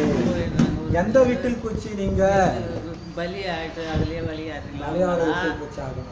சுத்தி வந்து போயிடுறீங்களா, இல்ல எட்டி பார்த்துட்டு போயிடுறீங்களா? நீங்க யாருன்னு தெரிஞ்சுக்கோங்க அப்படின்னாரு. அப்புறம் வந்து எல்லாம் முழு நேரம் இந்த கிரகணம் பிடிக்குது இல்லையா? அப்பதான் நான் வரேன். யுகம் யுகம் வர்றது இல்லை. அப்பெல்லாம் உங்களுக்கு தூக்க வேண்டிய நிலைமை இல்லை, ஃபுல்லா உழல இல்லையா? எப்போ என் நினைவு என்னுடைய ஸ்ரீமதி இல்லையோ அப்போ உங்களை மாயா தொடர்ந்து வருது. அதை நல்லா புரிஞ்சுக்கணும். நம்ம மாயா வருதோ தொடர்ந்துகிட்டே இருக்கும், பின்தொடர்ந்துகிட்டே நம்ம நினைவு கட்டாயிடுச்சு, அம்சத்தையே எரிச்சிடுங்கன்ற இல்லையா? அப்புறம் பணக்காரங்க ஏழையை பத்தி சொன்னாரு. இங்க இருக்கிறவங்க பணக்காரரா இருப்பாங்க, அங்க வந்து ஏழை ஆயிடுவாங்க. இங்க ஏழையா இருக்கிறவங்க ஏழை பங்காளன் இல்லையா? பணக்காரர்களுக்கு அந்த நிச்சய புத்தி இருக்காது. அதனால ஸ்ரீமத் அந்த அளவுக்கு ஃபாலோ பண்ணணும். கேட்டா நேரம் இல்லைன்னுவாங்க. அதிர்ஷ்டம் நேரம் இல்லை, அதிர்ஷ்டம் இல்லை இல்லையா? அதுதான் உண்மை. அப்புறம் என்ன சொன்னது? இதோ சூப்பரான ஒரு விஷயம் சொன்னா பாருங்க. ஒரு ஏழை குழந்தைய தத்து எடுத்தா என்ன சொன்னாரு, பணக்காரங்க தத்து எடுத்தா அது யாரை பணக்கார அம்மா அப்பாவை தானே நினைவு பண்ணும். நீங்க யாரை நினைவு பண்ணணும்? பணக்கார அம்மா அப்பா நினைவு பண்ணணும். சூப்பரானது. அப்புறம் வேற என்ன சொன்னாரு, நறுமணமுள்ள மலரா முழு பலி சமர்ப்பணம் ஆகி இருக்கணும் இல்லையா? அப்புறம் ரொம்ப ரொம்ப ரொம்ப ரொம்ப ரொம்ப ஒரு விஷயத்தை தான் ஆழமா சொன்னார். ஆத்மாபிமானி மேல இருந்துட்டு நீங்க சக்தி கொடுக்க, கீழே இருந்துட்டு கூட எதுவும் செய்யணும். ஒவ்வொரு வினாடியும் நான் ஆத்மா பாபாக்கு சமமா இருக்கிறேன்னா, பரந்தாமத்துல இருந்தாலும் பாபா நான் ஆத்மா நீங்க ஆத்மா, உங்களுக்கு சமமாக நான் தூய்மை நதிர்வலைகளுக்கு ஆத்மாக்களுக்கு கொடுக்கிறேன். ஆத்மா ஆத்மான்னு அடிக்கடி வரும். ஒரு சிஸ்டர் பாத்தீங்கன்னா அவங்க பேரே ஆத்மா ஸ்ரீன்னு வச்சுக்கிட்டாங்க. அப்ப ஆத்மா தானே கூப்பிடுவாங்க. சூப்பரானது. சரி, அப்புறம் என்னது கடைசியில தான் ரொம்ப ரொம்ப சொல்லிட்டு இருந்தாரு. என்ன சொன்னாரு, இன்னொன்னு சொன்னாரு, ஸ்ரீமத் படி நடந்து போ குழந்தை, இல்லைன்னா கடைசியில என்ன ஆகுமா, ஐயோ ஐயோ இருக்கும். உங்களுக்காக தான் கட்டடம்லாம் கடைசி டைம்ல வந்து தங்குவதற்காக இருக்குது. உங்களுக்காக நீங்களே கட்டிக்கிறீங்க, இது யாரோட எதுவும் கிடையாது. இது எவ்வளவு பேர் உங்க குழந்தைங்களுக்கு உங்களுக்காக நீங்களே கட்டிக்கிறீங்க. விநாசத்தெல்லாம் நீங்க பாப்பீங்க. இந்த விநாசத்தை பாப்பீங்க. அப்பா யாருக்கும் துக்கத்தை கொடுக்க மாட்டாரு, மாயா தான் கொடுக்குறான் இல்லையா? மாயாவுடைய வழிபடி நடக்கிறதுனாலதான் துர்பாக்கியசாலி ஆகிருவீங்க. இன்னொன்னு சொன்னாரு, நல்ல நல்ல குழந்தைகளுடைய மலர்களுடைய அடையாளம் எப்படி இருக்குமா, சதா குஷியில இருப்பாங்க, சதா தனக்கு சமமாகுவாங்க, சதா யோகத்தின் ஞானத்தை கற்றுக்கிட்டே இருப்பாங்க. அதனால மலராக இருக்கிறதா என்ன அர்த்தம், சதா குஷியா இருக்கிறனா, மற்றவங்களை குஷி பண்றதுனா, எனக்கு சமமாக்குறேன்னா சரி. அடா நம்ம நினைவு கட்டாயிடுச்சு, நம்ம குஷி மீறிட்டோம்னு அர்த்தம் இல்லையா? குஷி ஏற்படுது அப்படின்னு சொன்னாரு. அடுத்தது சாது சன்னியாசிகள் என்ன சொல்ல மாட்டாங்களா, பணக்காரனா இருந்தா நீ சொர்க்கத்துக்கு வர மாட்டேன்னு சொல்ல மாட்டான். அப்படியே இவரு பணக்காரன் ஆகுறதுக்கு பணக்காரன் இதை கட்டிட்டு இருப்பாரு. பாபா மட்டும்தான் சொல்ல முடியும் இல்லையா? ஏழைங்களுடைய பங்காளங்கான சன்னியாசி சொல்ல முடியுமா ஏழையின் பங்காளன்? பார்த்தா நேற்று வந்து இந்த ரிவிஷன் ஒன்று நாங்கள் சொன்னோம். என்ன அப்படின்னா, அந்த குரூப்ல ஜாலமிக் குரூப்ல வந்து இது சொன்னோம், பாபா இது வரைக்கும் பாபா ஞானத்துல என்னென்னலாம் சொன்னது உங்களுக்கு பிடிச்சதோ நீங்க ஒவ்வொரு தடவை குரூப்புக்கு வரும்போது ஒரு ஒரு பாயிண்ட் சொல்லுங்க. ஏன்னா மம்மா டைம்ல அது ப்ராக்டிஸ் பண்ணாங்கல்ல, யாராவது பேசுறதுக்கு முன்னாடி ஒரு ஞான பாயிண்ட் சொல்லிட்டு தான் பேசுவாங்க. அப்படி பேசும்போது இந்த நந்தா பிரதர் சொன்னாரு, பாபா ஏழையின் பங்காளன். பார்த்தா இன்னைக்கு வருது வாணி. அவர் நேற்று சொன்னார், அவர் பிடிச்ச பாயிண்ட் அதே தான் வருது. முக்தினாவே என்னன்னு தெரியாம இருக்காங்க. அதுக்கு ஒரு பக்கம் ஜோதியோட ஜோதியா கலக்குறாங்க. முக்தினா போறது எப்படி கலக்குறதா இருக்கும், எங்க கலக்குறதா, அது போல முக்தின்னு தெரியாம இருக்காங்க. இன்னொன்னு பாபா சொன்னார் பாருங்க, மாயாவுடைய புயல் வரும், நிறைய வரும் இன்னும் போக போக. ஆனா யார் விட்டில் பூச்சியா இருக்கிறாங்களோ அவங்க தான் மாயா கிட்ட மாட்டாம தாவி தாவி தாவி தாவி முன்னேறி போயிட்டு இருப்பாங்க. இது மாயான்னு தெரியும் டக்கு போயிடும். ஒரு விஷயம், ஒரு ஒரு பிராமண குழந்தை இன்னொரு பிராமண குழந்தை இன்னொருத்தவங்களை பத்தியோ யாரை பத்தியோ தப்பா பேசுறாங்கன்னா போய் கேட்டா மாயா, இன்னும் அதை விட பெரிய மாயா ஒண்ணு இருக்கு. இப்படி எல்லாம் நீங்க பண்ணக்கூடாதுன்னு அவங்களுக்கு புத்தி சொன்னாலும் நீங்க மாட்டிக்குவீங்க. ஏன்னா ஒரு ஆத்மாவுக்கு நீங்க அதுவும் துக்கம் தானே கொடுப்பீங்க. நீங்க மட்டும் கேட்டு கேட்காம போகணும், இல்ல சக்தி கொடுத்துட்டு போயிட்டே இருக்கணும். அங்க வாயால பேசுனீங்கன்னா மாட்டிக்கிறீங்க இல்லையா? சரி, அடுத்தது அதனால உங்களை நீங்க பாதுகாத்துக்கணும். மாயாவுடைய புயல் வரும், நீங்க பாதுகாத்துக்கணும். அப்ப என்ன பண்ணும், ஃபுல் ஸ்ரீமத் படி நடக்கணும். ஃபுல் ஸ்ரீமத் படி யாரு நடக்க முடியும், விட்டில் பூச்சால தான், பலியான எரிஞ்ச விட்டில் பூச்சால தான் நடக்கணும். இல்லைன்னா இந்த தேக அபிமானத்துல இருக்குது, குழந்தைய எரிச்சிடுன்னு அடிக்கடி புரிய வைக்கிறேன் இல்லையா? ஆனா மனிதர்களுக்கு மனிதன் புரிய வைக்கிறேன்னு நினைக்கிறதுனால தான் என்ன ஆகுது, சகோதர ஆத்மாக்கு நான் புரிய வைக்கிறேன். அந்த நினைவுல நினைச்சு சொன்னாதான் ஆத்மா கேக்குது, ஆத்மா புரிஞ்சுக்குது. சின்ன விஷயம் தான், ஆனா இதுல தான் எல்லாம் இருக்குது அப்படின்னு சொன்னாரு. அப்புறம் என்ன சொன்னாரு, டக்குனு படிக்கணும்னு சொன்னாரு. சாகார தந்தை பத்தி கடைசியா வருதா, தேகாபிமானம் இல்லைன்னா துர்நாற்றம் அடிக்கும், நறுமணம் வராது, சக்தியும் இருக்காது அப்படின்னு சொல்றாரு. என்ன சொன்னீங்க நீங்க? சாகார தந்தை பத்தி வரதானத்துல சொன்னாரு. இங்க வரதானம் இருக்கட்டும், அமிர்த வேலையை பத்தி சொன்னாரு. என்ன பண்ண சொன்னாரு? அமிர்த வேலையை வச்சு நீ சொன்ன என்ன தூக்கத்தை கூட தூக்கத்தை கூட வெல்லணும். மற்றபடி மற்றவங்களுக்கு புரிய வைங்க. அசைறதெல்லாம் உட்காந்து பாபா அசைச்சிட்டு இருக்குல்ல இலையெல்லாம் கல்பத்துல இருக்கிறது தானா நடந்துட்டு தான் இருக்கும். அது முக்கியமா மக்கள் தெரிஞ்சுக்கணும். அவங்களுக்கு அவங்க பாட்டு இருக்கு, கடவுள் ஒண்ணும் அப்படி பண்றது இல்ல, அவங்களுக்கு தனித்தனி நடிப்பு இருக்குதுன்னு புரிய வைங்க. தவறான விஷயங்களை பேசுறது இல்ல தானே, பணத்தை தவறா ஈடுபடுத்துறது இல்ல தானே, விட்டு பூச்சி ஆகி இருக்கிறது தானே, பாபா வழிபடுத்துறது நடக்கிறது தானே 4 கேள்வி கடைசியில் கேட்டிருக்கேன். ஸோ இதை வச்சும் கூட முதல்ல சார்ட் வச்சோம், ஆனா அதுவுமே அடுத்த நாள் வைக்க முடியல. அதனாலதான் இப்ப என்ன பண்றது, டைம் கிடைச்சாதானே இந்த தவறு எல்லாம் பண்றது. அதுக்குதான் 24 தடவை பண்ண நிஜமா டைமே கிடைக்காது. அதை கரெக்டா பண்ணியிருந்தா இதை நீங்க பண்ண வேண்டிய ஃபாலோ பண்ண. ஏன்னா இதெல்லாம் ட்ரை பண்ணியும் பார்த்தாச்சு. அடுத்த நாள் நம்ம அதை கையை வைக்க முடியல. ஏன்னா துக்கம் கொடுக்குறோம். ஏன் கொடுக்குறோம்? மைண்டு ஃப்ரீயா இருந்ததுனால. அப்ப ஃப்ரீயா இல்லாம இருக்கிறதுக்கு பாபா கடைசியா ஒரு சூப்பர் யுக்தியை கொடுத்தாரு. 24 தடவை அங்கேயும் ஏறி இறங்க.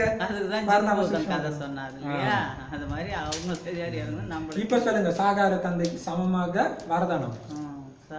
ஒரு காரியமும் நினைவு சின்னமா சரித்திரம் ஆகணும். அடுத்த 5000 வருஷத்துக்கு நீங்க பண்ணதுதான் வரணும் இல்லையா? பக்தியில பாடுறதெல்லாம் அந்த பிரம்ம பண்ணதுதான்.